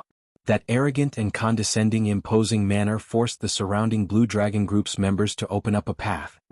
Who do you think you are? Our The World Group is powerful and incredible, but if we don't kill these magical beasts, what can you do to us? That devastatingly beautiful face was obviously smiling, but the words that she spat out made one feel as though they were in an ice house. Immediately after, Yi Qing Luo continued, if you don't want to be trapped together with us, then scram out of our enchantment. If you don't want to break your academy's excellent attendance record, then scram out of our enchantment. As for your academy, your families and whatnot, what has it got to do with us? Now I am suspecting that these magical beasts were attracted by your Blue Dragon mercenary group. Sentence after sentence was spat out from Yi Qing Luo's mouth icily. There was a hint of disdain in her eyes as she sneered. Her smile grew wider as she said, trash that relies on us to survive, who gave you the guts to shout here? The last sentence was said by Yi Qing Luo word by word, and it was directed at Lan Ling Nua. Anyone who dared to covet her, Yi Qing Luo's man, had to see if she agreed to it or not. She even dared to slander him time and time again. Did she really think that everyone had to love her? Yi Qing Luo had never talked about such feelings before. But in her understanding, the so-called love could not tolerate the slightest grain of sand. Between her and Diamo Xian, she would absolutely not allow anyone to come between them. Even if Diamo Xian didn't have any feelings for Lan Ling Nua, and couldn't even remember what Lan Ling Nua looked like. But she wouldn't allow it. You could say that she was overbearing or selfish, but to her, feelings were just like that. You. Lan Ling Nua was choked by Yi Qing Luo as her face flushed red, as she was so stunned that she couldn't even say a single word of rebuttal. Lan Ling Nua was obviously standing on the huge rock, wanting to say that she was able to suppress Yi Qing Luo's arrogance by looking down at her. But at this moment she was so intimidated by Yi Qing Luo that she started to tremble. Chapter 591. Miss, your words are too serious. Jitsang Tian eventually couldn't bear to see his beloved woman being bullied by others as he went up to pull Lan Ling Nua into his arms. Is it serious? Yi Qing Luo gave a light laugh as her brows were filled with coquettish charm. You who depend on us to survive, when you're arrogantly ordering us around, why don't you say it's serious? Jitsang Tian's words were dry as his face turned steely green. Young lady, we are Celestial Phoenix Academy students and I'm East Water Continent's G family's young master. Sister Nua is the East Water Monarch's sister. On account of our G family and the royal family's face, today's matter. Before he could finish his words, he saw Yi Qing Luo raising her palm to stop his words. Following that, the feather fan in Yi Qing Luo's fingertips moved and a bewitching red glow pressed towards him. Jitsang Tian had not expected Yi Qing Luo to make a move just like that as he was stunned momentarily and in his fluster. He hugged Lan Ling Nua as he turned around and leapt up. However, he had forgotten that he was currently in a spirit formation. With this leap, he leaped out of the spirit formation. A pungent stench entered their noses. The deafening howls of the demonic beasts pierced their eardrums. Countless birds and beasts pounced on the two of them like lightning upon seeing them leap out of the spirit formation. They were so densely packed that the two of them turned pale with fright. Luckily, Ji Tsongtian's reaction was swift as he immediately returned to the array barrier. Just as he was about to explode his anger towards Yiqing Luo, he saw that enchanting woman holding a cold arc with a smile that didn't look like a smile, her feather fan pressed against her pink lips as she laughed lightly. "What has your status got to do with me?" Just a few simple words were enough to inflict a heavy blow on the two of them. All along he had thought that his incomparably noble identity in Yiqing Luo's eyes couldn't even stir up a single ripple. Could it be this woman's status was even higher than theirs? It was no wonder that they didn't know Yiqing Luo's identity. They had only heard of the World Group's name but were unable to investigate the information of the World Group's members. Because before this, no one had ever seen this group of youths. As for Yiqing Luo's identity and the news of these youngsters coming out from the Imperial Palace, only the people in West Continent's Three Springs City knew about it. Ji Tsongtian hugged Lanling Nuo as his pride had been unknowingly trampled into dregs by Yiqing Luo. However, at this moment he couldn't say a single word. He was completely stunned by Yiqing Luo's imposing manner. However, Lanling Nuo was relentless. She had never suffered such humiliation before. Ever since she was a child, she had been the proud daughter of the heavens. Relying on her beautiful face, her life in the East Continent had been smooth sailing. She could be called a queen whose status was second only to her cousin Jun Wuxia, who didn't bow and scrape when they saw her. Why was he humiliated by an unknown nobody in the Western Continent? Well done. How dare you look down on the dignity of our Eastern Continent's imperial family? Lanling Nuo popped her head out from Ji Tsongtian's arms as her face was filled with anger. "Just you wait till I return to East Continent. I want my royal cousin to send troops to invade your West Continent." "Sister Nuo." Ji Tsongtian pressed down on Lanling Nuo's head as his brows creased tightly as he cried out in a low voice, "Stop talking. You're afraid of her but I'm not." Lanling Nuo's chest heaved up and down as she couldn't help but grumble that Ji Tsongtian was a big coward. If they were to lose today, wouldn't it make West Continent's people think that their East Continent was easy to bully? Thinking in this way, Lanling Nuo's expression turned even gloomier.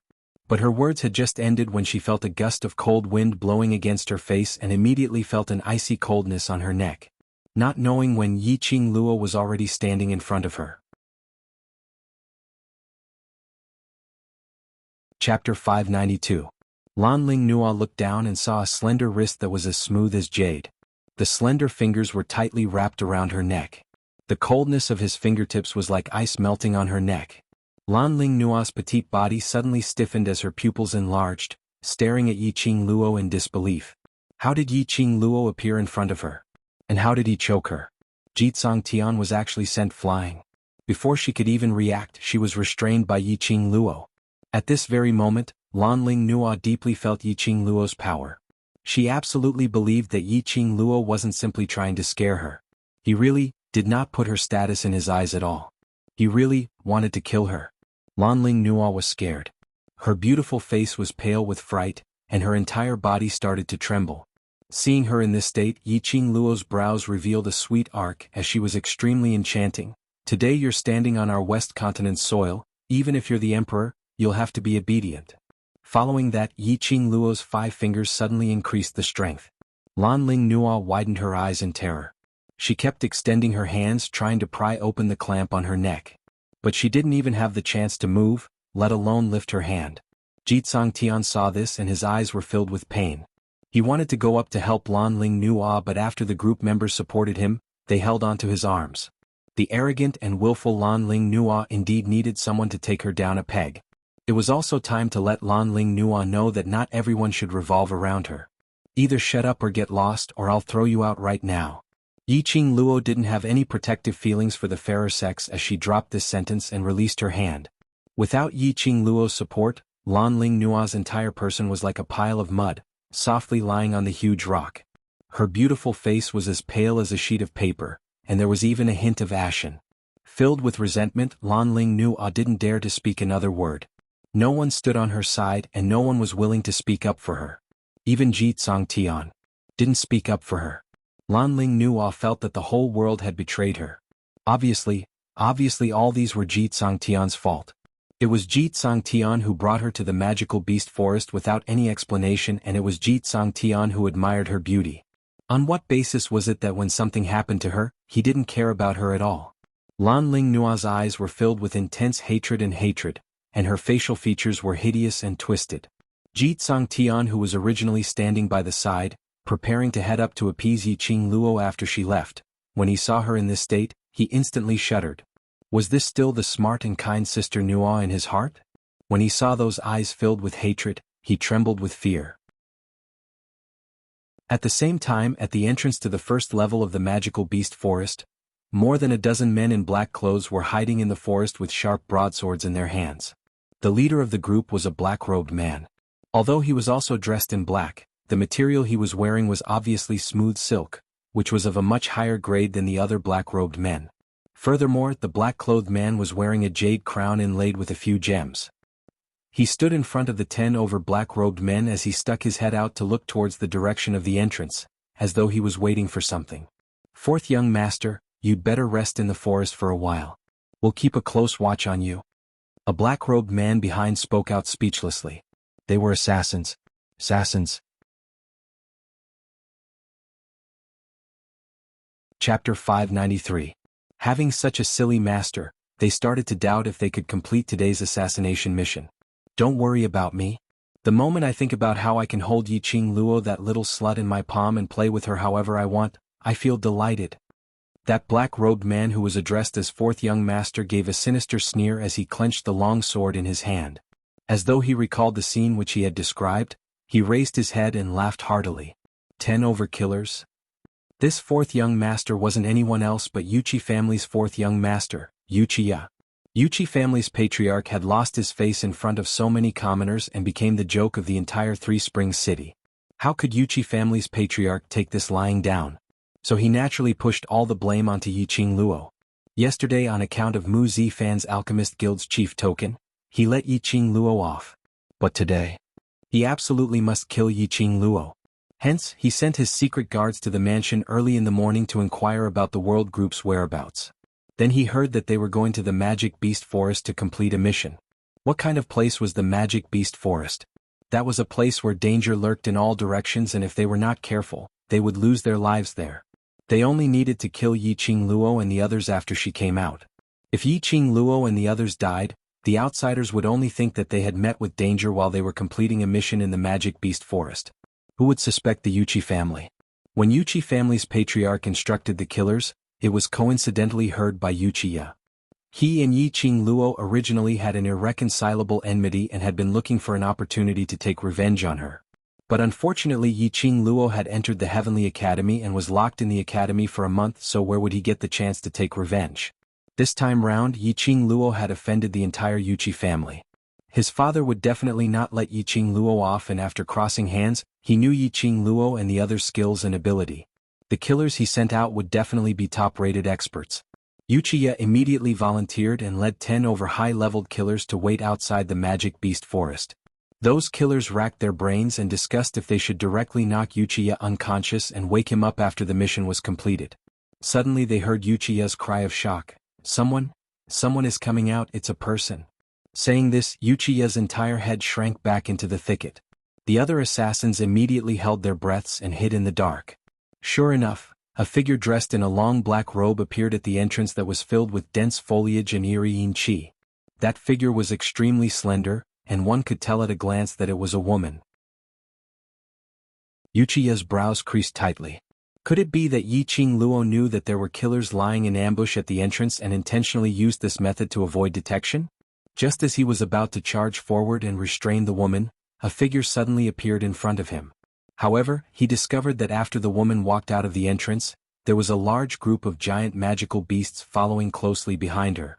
The magical beasts stopped at the edge of the entrance and did not step out. Even if Wuxia didn't understand the ways of the world, he still knew that each and every one of those magical beasts were at least mid-level or above. There were also quite a number of high-level magical beasts mixed in. Magical beasts also had their own rules of survival. These mid to high-level magical beasts would never come below the 3rd tier. Not only was Wuxia stupefied, even those experienced and knowledgeable assassins behind him were stupefied. This was the first time they saw so many mid to high-level magical beasts appearing at the entrance of the magic beast forest. Looking at it, there were at least 20 over of them. This woman was absolutely not Yiqing Luo. Chapter 594. The black-robed lady could control a group of beasts. She was absolutely not an ordinary lady.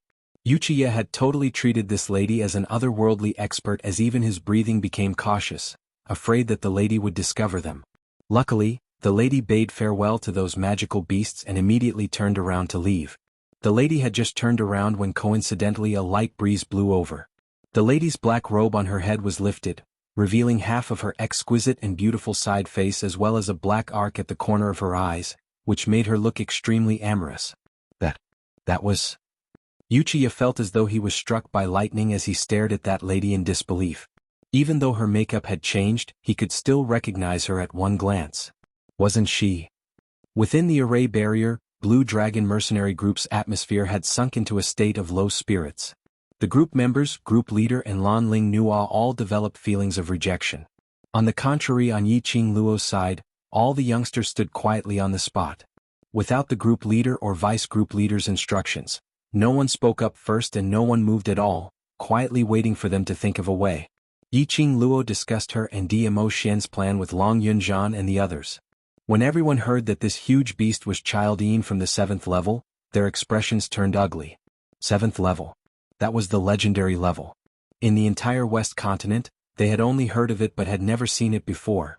A mirage beast which had walked out from the legendary level, moreover it was a high-leveled mirage beast. It was imaginable how difficult it was to deal with. Although Qiao Jin felt that doing this was too risky and if they were not careful they could easily lose their lives. But in the end he couldn't resist Yiqing Luo's insistence. He took a look at the Overlord and realized that the Overlord didn't say a word with a calm expression, so he finally compromised. The Overlord valued Yiqing Luo more than anyone else and with him around, nothing would happen. After the few of them agreed, Yiqing Luo then turned around and looked at those young faces behind her as she smiled faintly. Group leader and I will deal with the huge beast. The surrounding beast tide will be handed over to you and those from Blue Dragon Group. No problem, right? Although these words were said to the World Group's youngsters, but in actual fact, it was said for Blue Dragon Group's members. Jitsang Tian was stunned as he turned his head to look outside the array barrier. Those fierce-looking magical beasts were slightly terrified as they hesitated, not daring to respond. These were magical beasts, batches of mid to high-level magical beasts. At least, there were over 100 of them.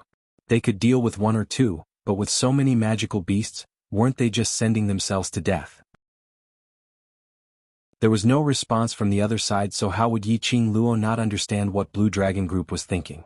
She sneered, "If you want to live, then rely on your own strength to rush out of danger. Otherwise just wait to become the food of these magical beasts. The barrier can't last forever." Following that, Yiqing Luo couldn't be bothered to interact with them any further as she directly told the World Group's youngsters about some matters to take note of. For example, the surroundings were filled with trees. He could make use of the trees to nimbly avoid the demonic beasts before launching an attack. It was also commonly known as a kite.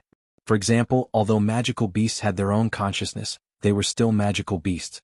The figure that led the horde of beasts was no longer nearby, which meant that there was no one commanding these magical beasts. These demonic beasts were definitely attacking randomly.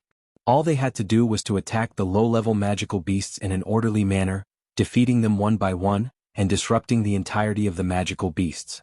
These little tricks were easy to say, but how much they could comprehend would depend on the comprehension ability of these youths. Chapter 595. Child Yin's body was tall and sturdy, like a huge mountain. It sensed Yiqing Luo and Dmo Xian's appearance, or perhaps its target was the both of them. With a leap, it pounced towards them. This was as though a huge mountain was collapsing right in front of them. Yiqing Luo and Dmo Xian's gazes met and the both of them flipped sideways at the same time. One struck towards Child Yin's head while the other turned into a black shadow, and in a blink of an eye, it had already merged into the air. Yiqing Luo's figure was outstanding as the feather fan on her fingertips kept on spinning, stirring up thousands of miles of wind as it shot out numerous silver wires, winding around Child Yin's head. Those few silver wires directly wound around Child Yin's neck, winding several rounds. Just as Yiqing Luo was preparing to tighten the silver wires, she saw Child Yin's two huge and sturdy arms muscles tensing up. A loud sound was heard as those iron wires directly broke apart. Boom boom boom, Child Yin's legs smashed heavily onto the ground. In a split second, the earth quaked and the mountains swayed as the ground started to crack, revealing many cracks. Even the people in the array barrier couldn't help but be affected. Everyone was shaken till they were on the verge of collapsing, almost falling out of the array barrier. Some of the surrounding magical beasts weren't able to evade in time as they fell right into the cracks which had opened up. Momentarily, the entire 5th level had sunk into unprecedented chaos. At this moment, Long Yunzhan and the others moved. Their movements were agile and their speed was extremely fast, like a bolt of lightning as they charged towards Child Yin. Seeing the group leader and the other bosses starting to move, the World Group's youngsters remembered what Yiqing Luo said earlier as they all started to join in the battle. Now was the best opportunity to attack. The ground kept on cracking. Those magical beasts' speed was fast and they had intelligence, but between the same species, there would always be cases of mutual biting and brawling. Not to mention that right now, there were various kinds of magical beasts gathered together. Under the situation where there was no one to command them, the magical beasts sensed danger from the cracks in the ground and didn't care if the opposite party was a friend or foe. All they cared about was biting and killing. Magical beasts' desire to live was much stronger than humans. After Emohan Shang dashed out of the enchantment, he speedily stepped on a magical beast which was stuck in a crack on the ground. With a wave of his long sword, he swiftly chopped off the magical beast's head. They had won morale for this battle with the demonic beasts. The youngsters in the World Group felt their blood boiling as their eyes brimmed with hope and determination of youth. This scene made the members of the Blue Dragon Group feel that the passion that had been extinguished by the mission and the development of the mercenary group seemed to have returned. He'd cultivated to become a profounder and joined a mercenary group because he wanted to become strong and prove his ability. Who doesn't have their own dream of being a hero? Looking at the fearless youths killing the demonic beasts in front of them in an orderly manner, Zhang Xian felt a chill run down his spine. In their hearts, a surge of passionate blood was rippling. Leader. Leader. Numerous group members turned their gazes towards Ji Tsangtian. They wanted to go out and fight. They wanted to leave the barrier and fight for themselves, for the mercenary group. That female group leader of the World Group was right. If he wanted to live, he would have to rely on his own strength to rush out of danger and work hard to find an opportunity to survive. The barrier couldn't possibly last for an entire lifetime. Even if it could last for an entire lifetime, they couldn't possibly stay in the barrier forever, not going anywhere at all. Ji Tsangtian was the same. He naturally heard Yiqing Luo and the others' discussion. That huge beast was a high-leveled mirage beast which came from the 7th level. Even a Sky Mystic Overlord strong exponent was unable to kill it. Chapter 596. It was the same for the others. Didn't they know that a high-leveled mirage beast from the 7th level wasn't something that people like them could go against? No, they knew. They knew the dangers of going against high-leveled mirage beast. But they still charged up without any hesitation. Because they trusted each other. Willing to attempt to cross hands with danger, willing to challenge the impossible. This was the true way of a strong practitioner. Ji Tsangtian recalled how he ridiculed the World Group as a trash group, ridiculing Yiqing Luo and the others for only knowing how to chat leisurely while making his own group members do the mission, so he was extremely ashamed. Just as he was about to open his mouth, his chest was suddenly tugged by someone, and following that, he heard a lady's gentle voice trembling, "Don't go. Brother Tsangtian, don't go." Lan Ling Nua suppressed the anger in her eyes as she tried her best to put on a frightened look, as one hand hugged Ji Tsangtian's waist tightly. Her other hand was holding onto Ji Tsangtian's lapel as she buried her soft petite body into his embrace. She absolutely could not let Ji Tsangtian help that trash group. Recalling everything that Yiqing Luo had done to her earlier, Lan Ling Nua's heart was filled with rage. From what she saw, Blue Dragon Group's members leaving the array barrier to kill the other magical beasts was helping that wretched woman. That wretched woman was her enemy, which meant that she was also Ji Tsangtian's enemy, which meant that she was the entire Blue Dragon mercenary group's enemy. "I'll accompany you." Ji Tsangtian's hand, which was holding his lapel, was soft as though it had no bones, carrying a lady's fragrance. Ji Tsangtian's heart was pounding furiously as he lowered his eyes and looked at the lady in his arms affectionately. Suddenly he was grateful for this accident. His sister Nua had already started to rely on him and knew how to automatically snuggle up to him. Did this mean that Lan Ling Nua had actually liked him all along? This thought made Ji Tsangtian's lips uncontrollably curl into a smile as his palm tightened, hugging the delicate lady even tighter. Sister Nua, don't be afraid, Brother Tsangtian will always be by your side. The surrounding group members were still waiting for Ji Tsangtian's command. Originally being infected by the World Group's youngsters and being hot-blooded, when he saw this scene filled with deep emotions, the hot-blooded blood in his heart was suddenly extinguished. As a result, they became even more disgusted with Lan Ling Nua.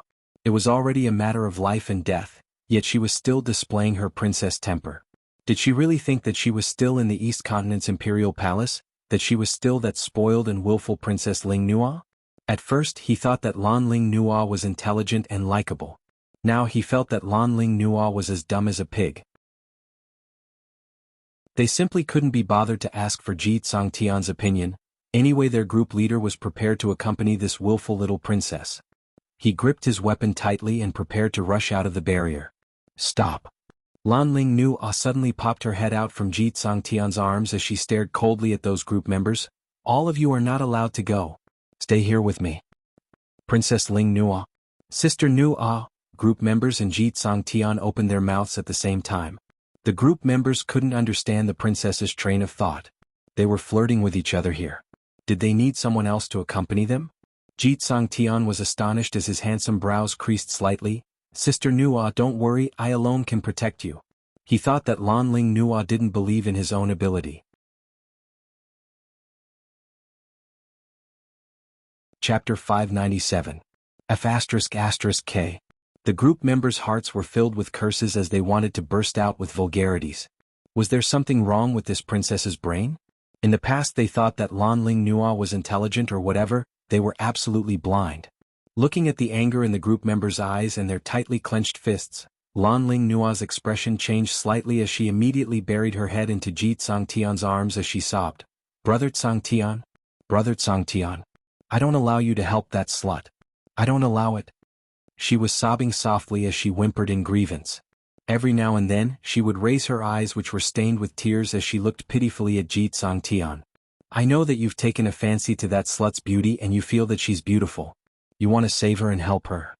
Brother Tsangtian, tell me, have you also taken a fancy to that slut? Don't you want new, or any more?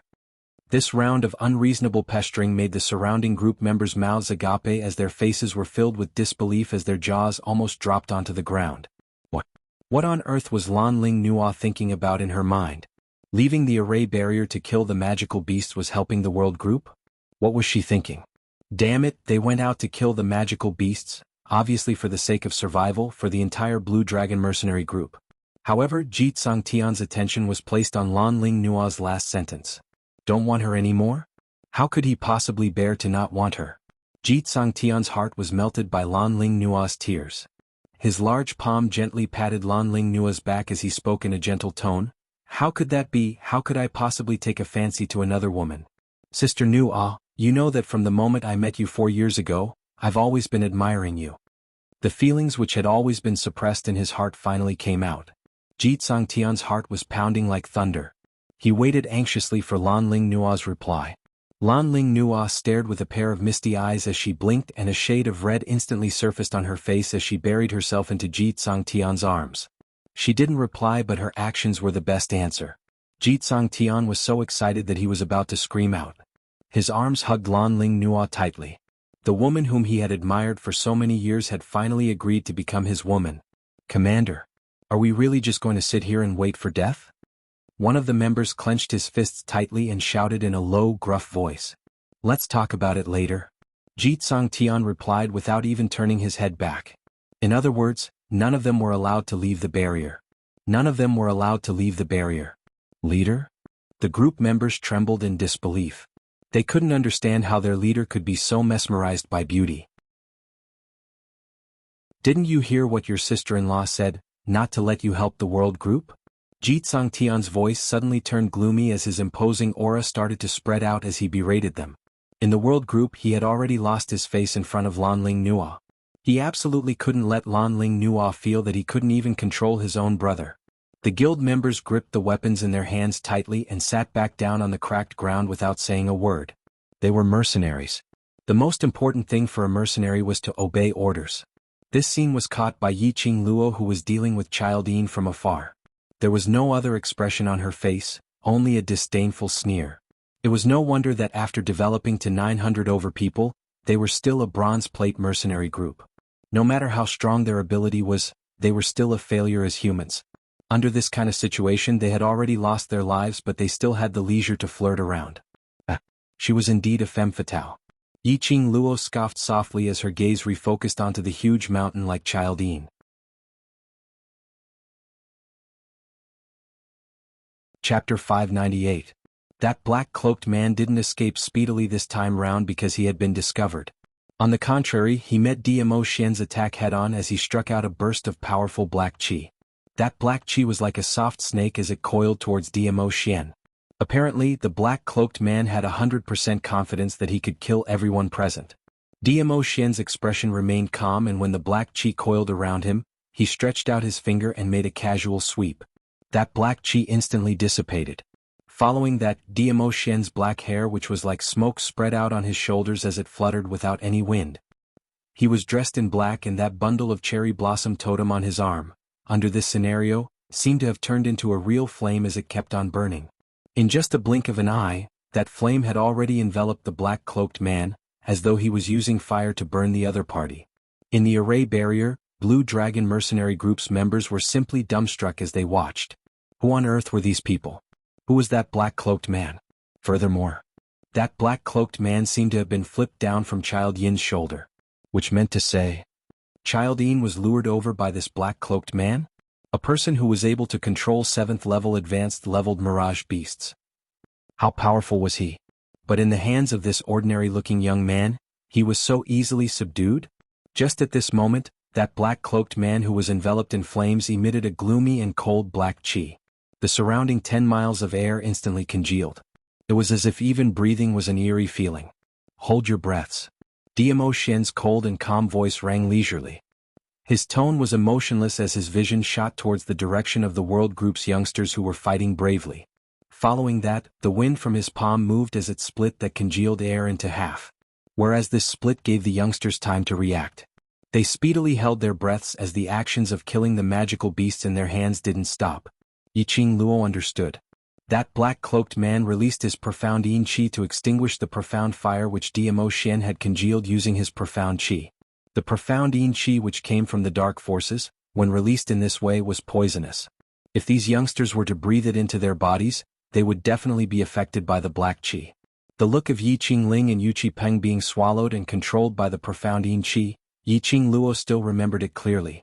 After the black gas on the black-cloaked man dissipated, he prepared to head towards the direction of Childine. Ignoring him, Diamo Xian had already turned into a black shadow and stuck to the back of the black-cloaked man. That's enough. Just a few simple words were spat out from Diamo Xian's mouth, and those youths whose faces were flushed red speedily started to pant heavily. However, from the beginning to the end they had never cooperated with each other. This is what a team should be. Suddenly, someone beside him let out a sigh. The other members also followed that person's gaze and looked over. Instantly his body stiffened and tensed up. Ever since the Blue Dragon Mercenary Group was established, they felt that they belonged to the same group. But after seeing the World Group's cooperation today, these group members finally understood what was called a team and what was called trust. Danger lurked in every corner, but they arranged for their men to disperse in an orderly manner. Moreover, they were extremely confident that their comrades would be able to obtain victory. They only went against their own target and wouldn't bother about the other target's actions, completely trusting their brothers. Every single one of them wasn't working hard for themselves, but for their brothers, for their team.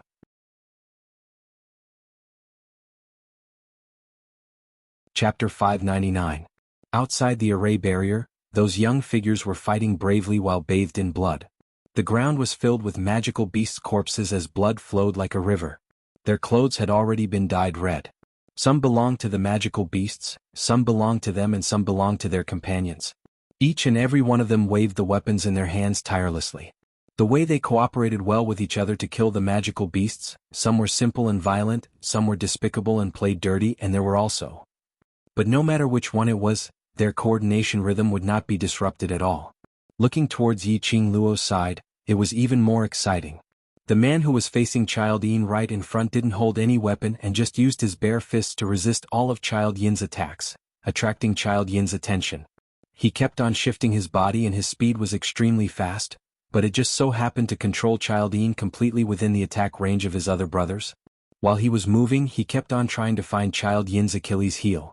The most shocking thing was that pair of azure blue eyes and that expressionless face. Looking at the right side, that young man who was holding a gold coin dart in his hands.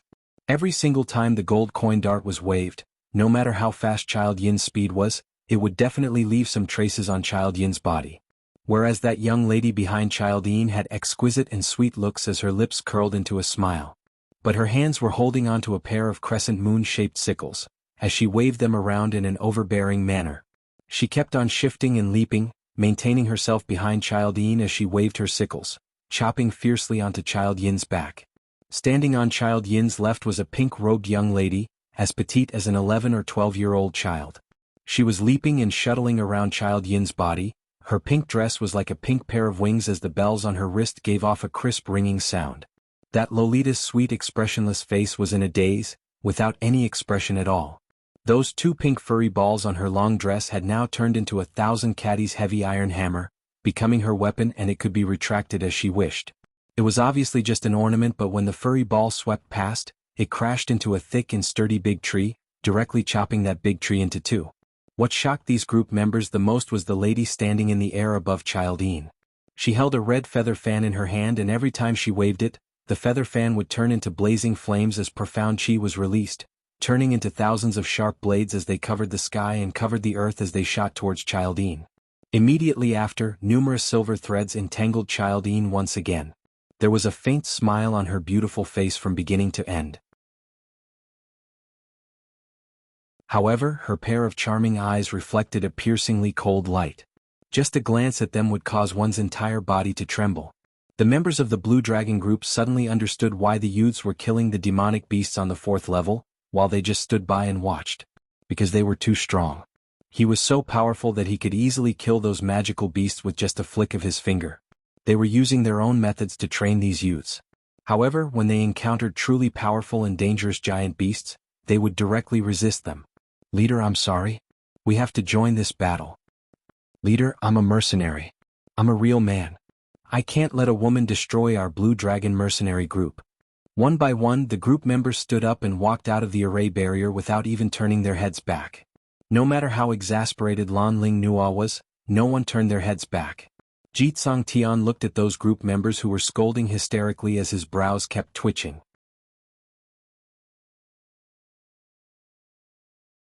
Chapter 600. In the entire Blue Dragon mercenary group, there were only 20 over people left in the array barrier. Perhaps it was because they obeyed Jitsang Tian's orders, or perhaps they were afraid of the magical beasts outside the array barrier. Seeing that there were at least some members who obeyed his orders and stayed behind, Jitsang Tian's expression turned slightly gentler. The current Yi Qing Luo's profound chi kept on gushing out as she stepped on the feather fan, releasing a strong airflow, confusing Child Yin's vision. Standing at a close distance on Child Yin's head, Yi Qing Luo finally saw Child Yin's looks clearly. This Child Yin's name wasn't called out randomly. Instead, it was the huge face of this giant illusory beast that clearly outlined the appearance of a child. An enlarged version of a child's looks. It had eyes, a mouth and a nose with distinct features. A pair of bronze bell-sized eyes, filled with a bloodthirsty baleful aura. This kind of gaze appearing on this 4 to 5-month-old child's face was extremely strange. "Qing Luo, this monster's skin is rough and our attacks don't cause much damage to it."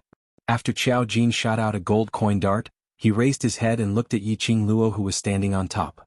This kind of battle of attrition, although the few of them's coordination wouldn't hurt themselves. But in the long run, their profound chi would eventually dry up. If their profound heart jade was unable to supply profound chi in time, they would not be able to maintain their current rhythm. They had already attrited for close to 1 hour and their actions and attacks started to slow down. But Child Yin was still extremely ferocious as it attacked Long Yunzhan at an extremely fast speed. Perhaps it had spent too much time and Child Yin was already impatient from their harassment. Its bronze bell-like eyes became increasingly sinister and treacherous. "This isn't a solution." Yi Qing Luo's slender brows creased slightly. Her peripheral vision shot towards Dmo Xian's direction. She saw Diamo Xian floating in midair as he met that black-cloaked man's palms. Following that, the both of them retreated at the same time and a burst of faintly discernible black qi started to spread out between their palms. Yiqing Luo's expression congealed. Profound yin qi. That black-cloaked man was still releasing energy from the dark forces during the battle. The other party was able to use profound yin qi freely. This person's status in the dark forces was absolutely not low. The most important thing now was Diamo Xian affected by the profound yin qi? The worst thing about fighting with someone from the dark forces was that the dark forces would release the mysterious yin qi during the fight. If one's temperament was unstable, they would definitely be affected by the mysterious yin qi. Although she had absolute confidence in Diamo Xian, she still couldn't help but worry. Following that, they saw Diamo Xian retreating a few steps as a ray of resplendent white light enveloped his entire body. The mass of black qi instantly vanished into nothingness. In this ball of white light, Diamo Xian's peerless countenance was like the descent of a deity. "Sister!" There was a panicked cry and then a small figure rushed over.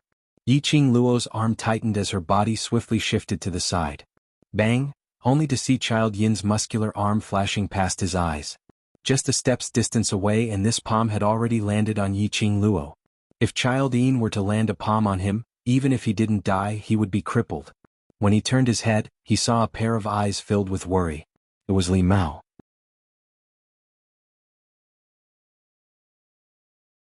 Chapter 601. After being reprimanded by Kitty Li, Yiqing Luo regained her senses as she gave Kitty Li a smile. "It's my fault, I've made you guys worried." Diamo Xian, who was still in battle, also shot a worried gaze over. "Sister, Child Yin is not really invincible. All the beasts have their Achilles heel." Kitty Li puffed her cheeks, apparently still angry. But she knew that now wasn't the time to be angry. Kitty Li's lively eyes blinked. "Sister, I'll help you." Saying that, Kitty Li had already turned into a black remnant image. She arched her body and like an agile kitten, she speedily shuttled around Child Yin. When Yiqing Luo heard that, she congealed her senses and raised the feather fan in her hands, adjusting her own rhythm as she launched a new round of attacks. High-leveled mirage beasts also had their Achilles heel. No matter how strong Child Yin was, as long as they found its weak point, they would be able to target that point and deal with it.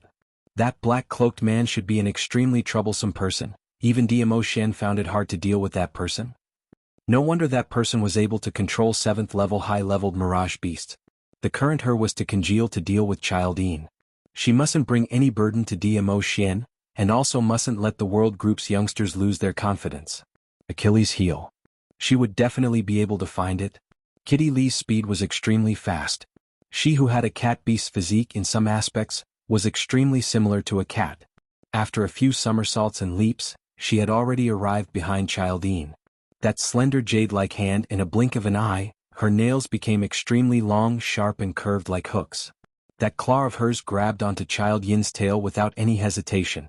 Child Yin, which was the size of a mountain, its tail was naturally as thick as a tree. After Kitty Li grabbed onto its tail, she used all her strength to pull it. Not too long later, Kitty Li's palm was filled with a pile of fur. Kitty Li's claw struck down and that sharp hook pierced into Child Yin's flesh. Yiqing Luo was watching by the side as she shuddered. Oh my god. No wonder he was a beast human with cat beast's bloodline, to be able to change any part of his body into a beast race's form. A beast's tail was indeed a fatal Achilles heel. But Child Yin's weak point didn't seem to be his tail. When Kitty Li's claws came down, Child Yin actually swung its tail and directly used its tail to lift Kitty Li's petite body up as it kept on swinging her around in midair. There were lush trees all around and this fall naturally knocked into those trees. Luckily Kitty Li was agile and her claws grabbed onto Child Yin's tail as she climbed up agilely. Child Yin's tail swept across the trees and the surroundings rumbled continuously. Not the tail. When the few of them saw that, they immediately increased the speed of their attacks, attempting to divert Child Yin's attention away from Kitty Li. After all, Kitty Li was just a little girl. Even if he was fast, nimble and strong, he would not be able to withstand it. But in the eyes of Xiao Jin and the rest, Kitty Li was like a little sister. The few of them kept releasing their Xian Qi. However, Child Yin only stared at Kitty Li, who was still sprawled on him. Although its tail was not its Achilles heel, compared to other parts of its body, it was its bottom line. This human who was emitting a cat stench not only used her claws to cut its tail, She even attempted to chop off its tail. How could Child Yin not only stare at Kitty Lee, whereas to it the others were merely tickling?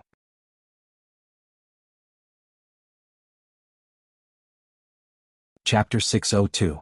In a moment of desperation, she didn't aim at Child Yin's neck, but directly shot towards its eyes.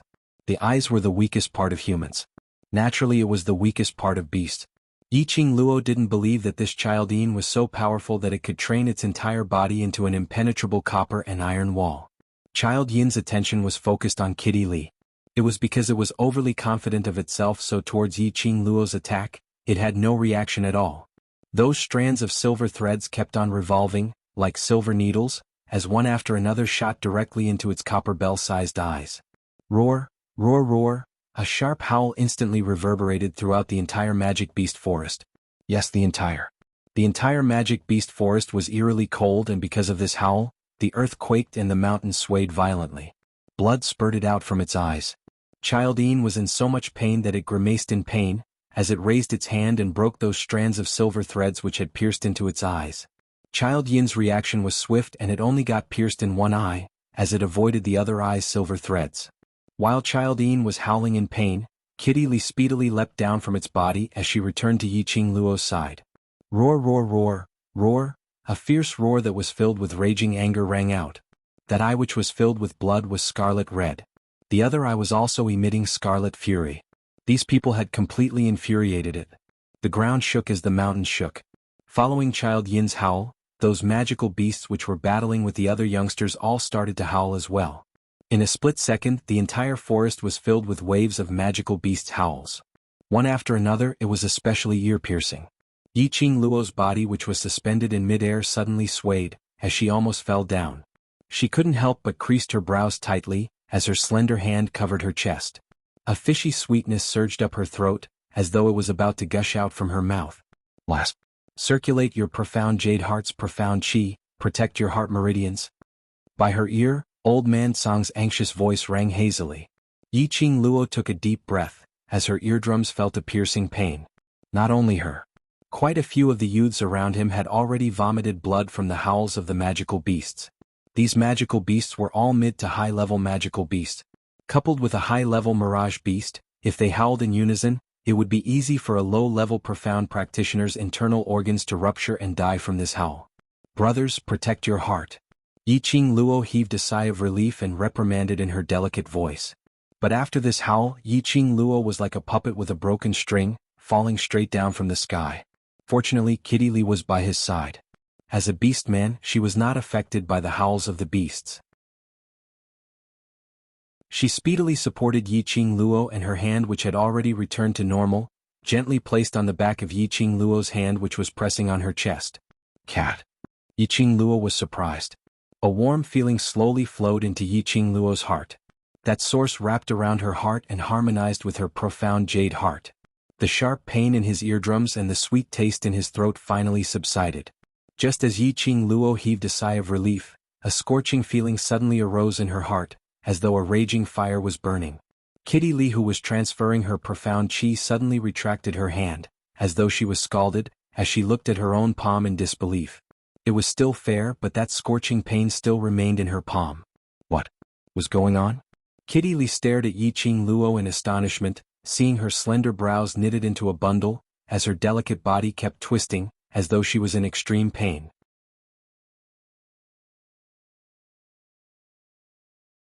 Chapter 603. Sister. Kitty Lee panicked as she called out to Yiqing Luo. But Yiqing Luo seemed as though she couldn't hear what she said as she shut her eyes tightly, writhing in pain in her arms. Yiqing Luo could no longer hear any sounds from the outside world. She was in so much pain, her entire body was in pain. So painful that it felt like something was expanding from the bottom of her heart, as though it was about to explode, squeezing her. Hundreds of beasts howled one after another, exploding unceasingly in her head. Boom! That howl turned into a ray of white light in her mind. Yiqing Luo lost all her consciousness as she fainted. Sister. Qing Luo. Kitty Lee, Xiao Jin and the others shouted in unison. Long Yunzhan's figure swayed as he appeared next to Kitty Lee, his azure blue eyes staring intently at Yiqing Luo. Just as he stretched out his hand to carry Yiqing Luo from Kitty Lee's arms, His back suddenly felt a chill as the human dragon's perception made Long Yunzhan's feet flashed slightly as he evaded. Following that, he saw Dmo Xian's figure flashed past and Yiqing Luo was already in his arms. This lunatic. Long Yunzhan's eyes sunk. What are you doing? There was a mysterious dark forces man over there. He just left that person behind and rushed over? Wouldn't that be giving the dark forces a chance to counterattack? Dmo Xian ignored Long Yunzhan as his pair of chilly eyes stared at the little woman in his arms. Her face was pale and there was no reaction. No matter how he used his profound qi to probe the condition of her body, it didn't evoke any reaction from her. If it wasn't for the fact that Yiqing Luo's breathing was still smooth. If it wasn't for the fact that Yiqing Luo's brows were still tightly knitted. Dmo Xian almost thought that the person in his arms had already. His slender long fingers were on Yiqing Luo's shoulder as he slowly tightened his grip on her clothes. That peerless face was expressionless as though it was covered with frost, making one feel as though they were in an ice house. Lil Luo, His hoarse voice was filled with worry. Dmo Xian hugged Yiqing Luo tightly as his gaze was fixed on her face, not allowing any other person to enter. Seeing Dmo Xian in this state, Long Yunzhan couldn't say anything else. He squinted his azure blue eyes and looked not too far away, at that black-cloaked man who had already returned to stand on Child Yin's shoulder. The black-cloaked man was still wearing a cloak, but it wasn't hard to see that he was in an extremely sorry state. The cloak on his body had already been shredded into several pieces by the profound qi. Even when he was standing on Child Yin's shoulder, he seemed to be on the verge of collapsing. That Child Yin was still howling continuously. Each sound was sharper than the one before. Hundreds of beasts cried out in unison, as if they were responding to the strongest among the beasts. Dmo Xian's thoughts were all placed on Yiqing Luo. The enchantment suddenly disappeared. Child Yin's furious howls and hundreds of beasts' howls were clearly transmitted into Ji Tsang Tian and Lan Ling Nua's eardrums. Lan Ling Nua was merely in Mystic Profound first grade, and when this voice entered her ears, she instantly spat out a mouthful of blood as her delicate body fell limply into Ji Tsang Tian's arms. Sister Nua. Ji Tsang Tian frantically hugged Lan Ling Nua tightly as his eyes were filled with heartache. As for those group members who sat by the side and listened to his orders, not leaving the barrier, other than obeying his orders, it was also because their profound grades weren't high and their abilities weren't high, so they were afraid of death, which was why they stayed behind. Now that the barrier had dispersed, these people couldn't take it as they directly spat out blood as they fell onto the ground. There were a few group members whose internal organs were ruptured as they died on the spot.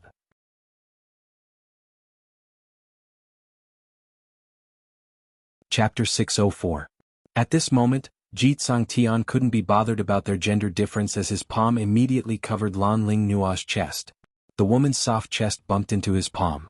Up and down, it made Ji Tsang Tian's delicate-looking face instantly turn red. The woman in his arms was the woman he loved. How could he not be distracted by this? Tsang brother Tsang Tian. Lan Ling Nua's brows creased tightly in pain as she kept twisting her body.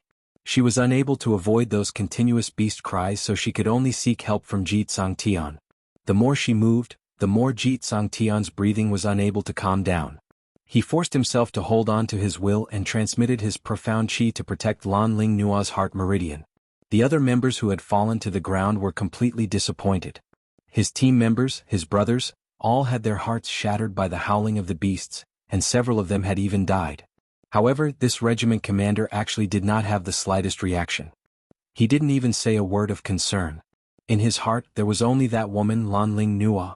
A brother who had risked his life for him was inferior to a woman? How could these team members remain calm in their hearts? Whereas Ji Tsang Tian didn't feel that there was any problem with his way of doing things. In his eyes, Blue Dragon Mercenary Group was established by him alone, so it was natural for these group members to listen to him. Moreover, from today onwards, Lan Ling Nua was their sister-in-law. Naturally, his sister-in-law was the most important. In order to prevent his beastly nature from being triggered by his beloved woman's delicate body, Ji Tsang Tian turned his gaze towards the battlefield. Then he was stunned. Not only him, the other members of the Blue Dragon Group were all stunned when they saw Yiqing Luo fainting. Their eyes were filled with astonishment and disbelief. The roar of hundreds of beasts would only affect those with lower mystic ranks. Those who were able to reach the 5th level were mostly in the Mystic Profound realm and above. He wasn't affected much. In the hearts of these group members, these youngsters in the world group were all top-notch prodigies and experts. However, when the 100 beasts cried out, at least half of the 60-odd people were affected. That also meant to say that at least half of the world group's youngsters were mystic profound grade 5 and below. How was this possible? These youths had a tacit understanding of each other and were ruthless. Moreover, they were able to deal with the high-level magical beasts with ease. No matter what, his profound rank should be above the members of the Blue Dragon group. What shocked them the most was Yiqing Luo. Ever since the incident of snatching that bear beast's corpse, Blue Dragon group's members had already treated Yiqing Luo as a goddess-like figure. She was strong. He was strong enough to command this powerful mercenary group. Otherwise, how would Yiqing Luo dare to deal with a high-level mirage beast from the 7th level? That was a high-level magical beast, and it was from the 7th level. But, unexpectedly, Yiqing Luo's profound grade was only at the mystic profound 4th grade. This rank in the Blue Dragon mercenary group wasn't the lowest mystic rank, but he definitely couldn't be considered as an expert and could only be placed in the reserve team as a substitute member. But they had no choice but to admit that even if it was Ji Tian, the group leader, personally going up against Yiqing Luo in a one-on-one battle, I'm afraid Ji Tian wasn't able to gain any advantage. In the group members' hearts, the feeling towards Yiqing Luo was not something that could be described with the word admiration. The current Yiqing Luo hadn't really fainted. It was pitch black in front of her and a ray of white light flickered, piercing Yiqing Luo's eyes. She wanted to rub her temples, rubbing her glabella to ease the intense pain. But her body wasn't able to move. Her 4 limbs seemed as though they were shackled as they were extremely stiff.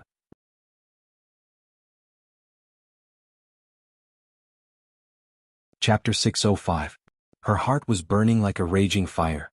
Yiqing Luo was in unbearable pain. Was she afraid of pain? No. In the past, she had endured the pain of having her flesh cut into her bones and didn't make a sound. But she really couldn't endure this kind of intense pain that squeezed her internal organs and ruptured her eardrums. She wanted to cry out, to vent out this pain. But not only was her body unable to move, even her mouth and throat seemed to be glued. Lass, quickly condense your breath. Stay awake. In her ears, Old Man Song's voice seemed to be mixed in with the cries of the beasts. Old Man Song kept shouting and shouting, but Yiqing Luo couldn't hear clearly. Old Man Song repeated it over and over again. After a long time, Yiqing Luo pieced together a complete sentence from the few fragmented words in his words. Yiqing Luo braced her willpower and followed Old Man Song's words, trying hard to condense her breath. Last, the mother of the profound jade heart is by your side. You only need to control the profound jade heart in your body, the rest. You can only rely on yourself. Old Man Song's words made Yiqing Luo very puzzled. The mother of the profound jade heart? Wasn't it Diamo Xian? Diamo Xian was by her side? Then, what about that black-cloaked man? Why did he let her control the profound jade heart in her body? Countless questions kept revolving in her mind, expanding and almost about to explode. Yiqing Luo couldn't think any more. A surge of heat surged in her heart and instantly swallowed her consciousness. Ah! A mournful scream overflowed from Yiqing Luo's mouth. Qing Luo! Sister! The few people standing behind Diamo Xian surrounded her and cried out worriedly. They had never heard Yiqing Luo cry out like this. In their hearts, Yiqing Luo had always been a strong girl, strong to the point that she wouldn't cry out in pain. Today when they heard her scream, everyone's heart seemed to be strangled by something, breathing was difficult. The lady in Diamo Xian's arms had pale lips that were devoid of blood, as blood kept gushing out, causing that extremely pale complexion to add a tinge of bewitching color. Everyone's hearts were trembling. Pairs of hopeful gazes looked towards Diamo Xian. Overlord. He was like a deity, everyone's hope at this moment. The legend of the Nirvana realm, the legendary man.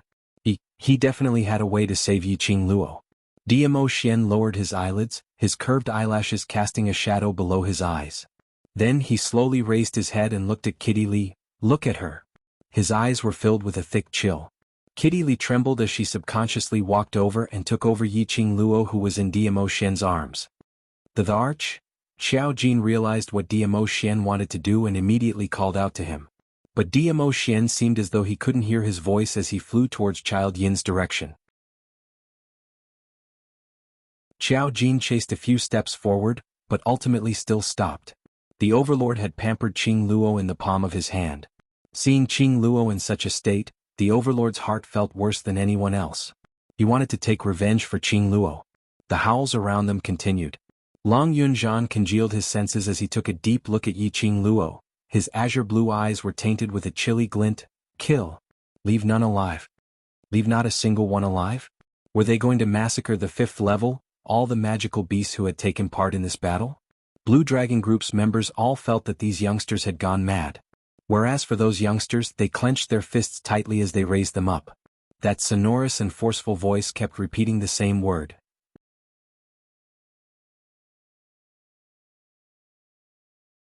Chapter 606. Diamo Xian's sudden attack caused Childine, who was still howling in pain, to not notice it at all. That huge mountain-like body fell backwards. The black-cloaked man on his shoulder swiftly leapt up and left Diamo Xian's attack range.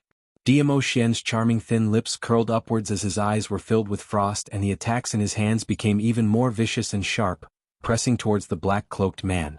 Earlier, when he was battling with the black-cloaked man, Diamo Xian hadn't displayed his full strength. Whereas the current Diamo Xian had apparently started to become serious. The black-cloaked man's original arrogance started to become timid as he fled in all directions. Under the black-cloaked man's summoning, Childine speedily climbed up as it stared with its blood-dripping eyes, pouncing towards Diamo Xian. One beast and one man tangled with each other. Long Yunzhan and the others knew that in this kind of battle, there was no chance for them mortals to interfere. If they allowed this bunch of magical beasts to continue howling, it would affect Yi Qing Luo's injuries to a certain extent. He led the World Group's youngsters and started killing those howling magical beasts. Yi Qing Luo, who was in the abyss of suffering, struggled in pain, trying to break free from this pain. Lil Luo, I respect whatever you think. I will wait for you to walk side by side with me. Suddenly, an extremely pleasant voice sounded in his ears. That voice was mellow like fine wine, deep and clear. Sentence after sentence, it kept calling out her name. Those sentences were sweet and warm, warming one's heart. In a daze, a peerless face appeared in front of her. He looked at her lovingly and gave her an extremely gentle smile. Madame Qing Luo, the one who admires you the most now is Sister Zi Qing. Madame Qing Luo, you're the center of devil class. Qing Luo? Immediately following that, familiar faces flashed past her eyes as she heard their voices calling out to her. These people's faces, these people's voices, slowly turned into a warm current, flowing in her heart. Wherever the warm current flowed through, the sharp pain from the tremors gradually disappeared. Even the profound jade heart which was burning in her heart seemed to have been extinguished. That warm current filled her limbs and bones, circulating 1 cycle, 2 cycles. Yi Qing Luo became aware of something and immediately controlled her profound jade heart to continuously absorb that warm current, breathing it in and out, lingering around her profound jade heart.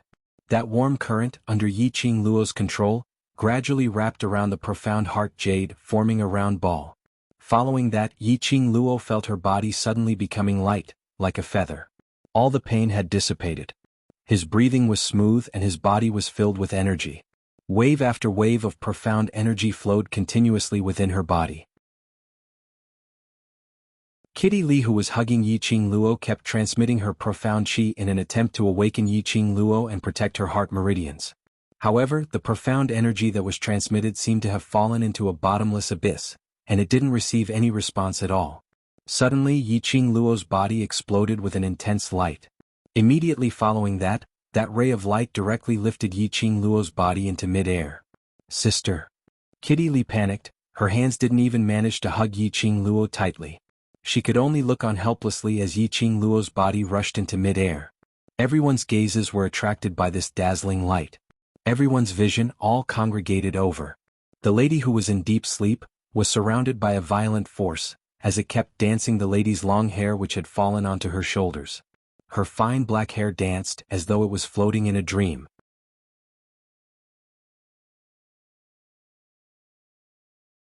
Chapter 607. The crowd looked at the lady in mid-air in astonishment. All the profound qi and that dazzling light surged towards the direction of Yi Qing Luo's wrist. Faintly, cherry blossom-like totems could be seen on that slender wrist, which looked extremely flirtatious. What was going on? The youngsters looked at this scene in disbelief. By right, so much profound qi was encircling Yi Qing Luo's surroundings. This should be the trend of her advancing. But these profound qi were not like ordinary cultivators who advanced, which was surging towards the cultivator's profound jade heart. But towards the wrist?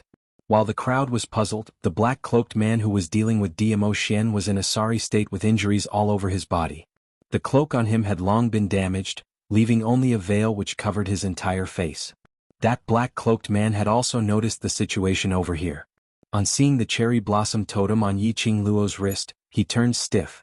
That was impossible. How could it be in Yiqing Luo's hands? The black-cloaked man stared at that cherry blossom totem in disbelief, as a biting cold glint flashed past his eyes. Chi! After a slight sound came to his ears, the black-cloaked man felt a sharp pain in his chest. The black-cloaked man lowered his eyes and saw a burst of profound chi penetrating through his body from his chest. The black-cloaked man raised his eyes in astonishment and met with a pair of icy-cold peach blossom eyes. She is the person whom this lord wants to protect. Even this lord can't bear to hurt her just based on you dare to lay your eyes on her? The extremely ridiculing words were like frost, directly entering the black-cloaked man's ears. This lord? He was Overlord? The black-cloaked man drew in a breath of cold air. The cloak on his head swayed as it fell onto the ground, revealing a skinny like firewood, completely supported by bones and skin. It looked extremely horrifying. Especially now, the black-cloaked man's eyes were wide open, staring at Diamo in disbelief. It was like a pair of eyeballs staring straight at Diamo. Only a dead person will keep all secrets. Following Diamo's cold voice, the black-cloaked man's body fell straight down without any signs of life. Diamo retracted his hand and turned his gaze towards Yiqing Luo, who was floating in midair as his brows creased slightly. He was afraid that something big was going to happen. His little Luoer, he had to grow up quickly. The profound chi which encircled Yiqing Luo's body and that dazzling light sped up the encirclement frequency, constantly mixing and colliding. Not long after, all of the profound chi had been absorbed into his wrist. Just as that ray of light disappeared, Yiqing Luo, who was suspended in midair, suddenly opened her eyes. Those dazzling star-like eyes shot out a powerful sharp blade. A powerful airflow revolved around her body. Even the air seemed to be rippling. Mystic Profound 4th grade, with a single leap he directly advanced to Mystic Profound 8th grade. Here it comes again. The youngsters in the world group had already turned numb from being dumbstruck. Mother****. It was another level skipping promotion. Their Madame Qing Luo was just too valiant. Was it really that easy to advance now so casual? Whereas those members of the Blue Dragon group were completely dumbstruck. Were they dreaming? They had never heard of anyone being able to advance by 4 grades in a row. The only time they had heard of skipping promotion was 100 years ago, that genius from Three Springs sect, who was from Yellow Profound 5th grade to 7th grade. No one was like Yiqing Luo.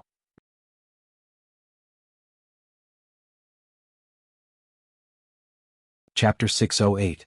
Child Yin. Yiqing Luo gave a delicate cry as she stepped into the air, and the strong airflow beneath her feet kept on spreading. Her charming eyes were filled with chilly intent as she stared straight at Child Yin as she roared furiously, "Come fight!" Saying that, she shot up into the sky like an arrow leaving the bow.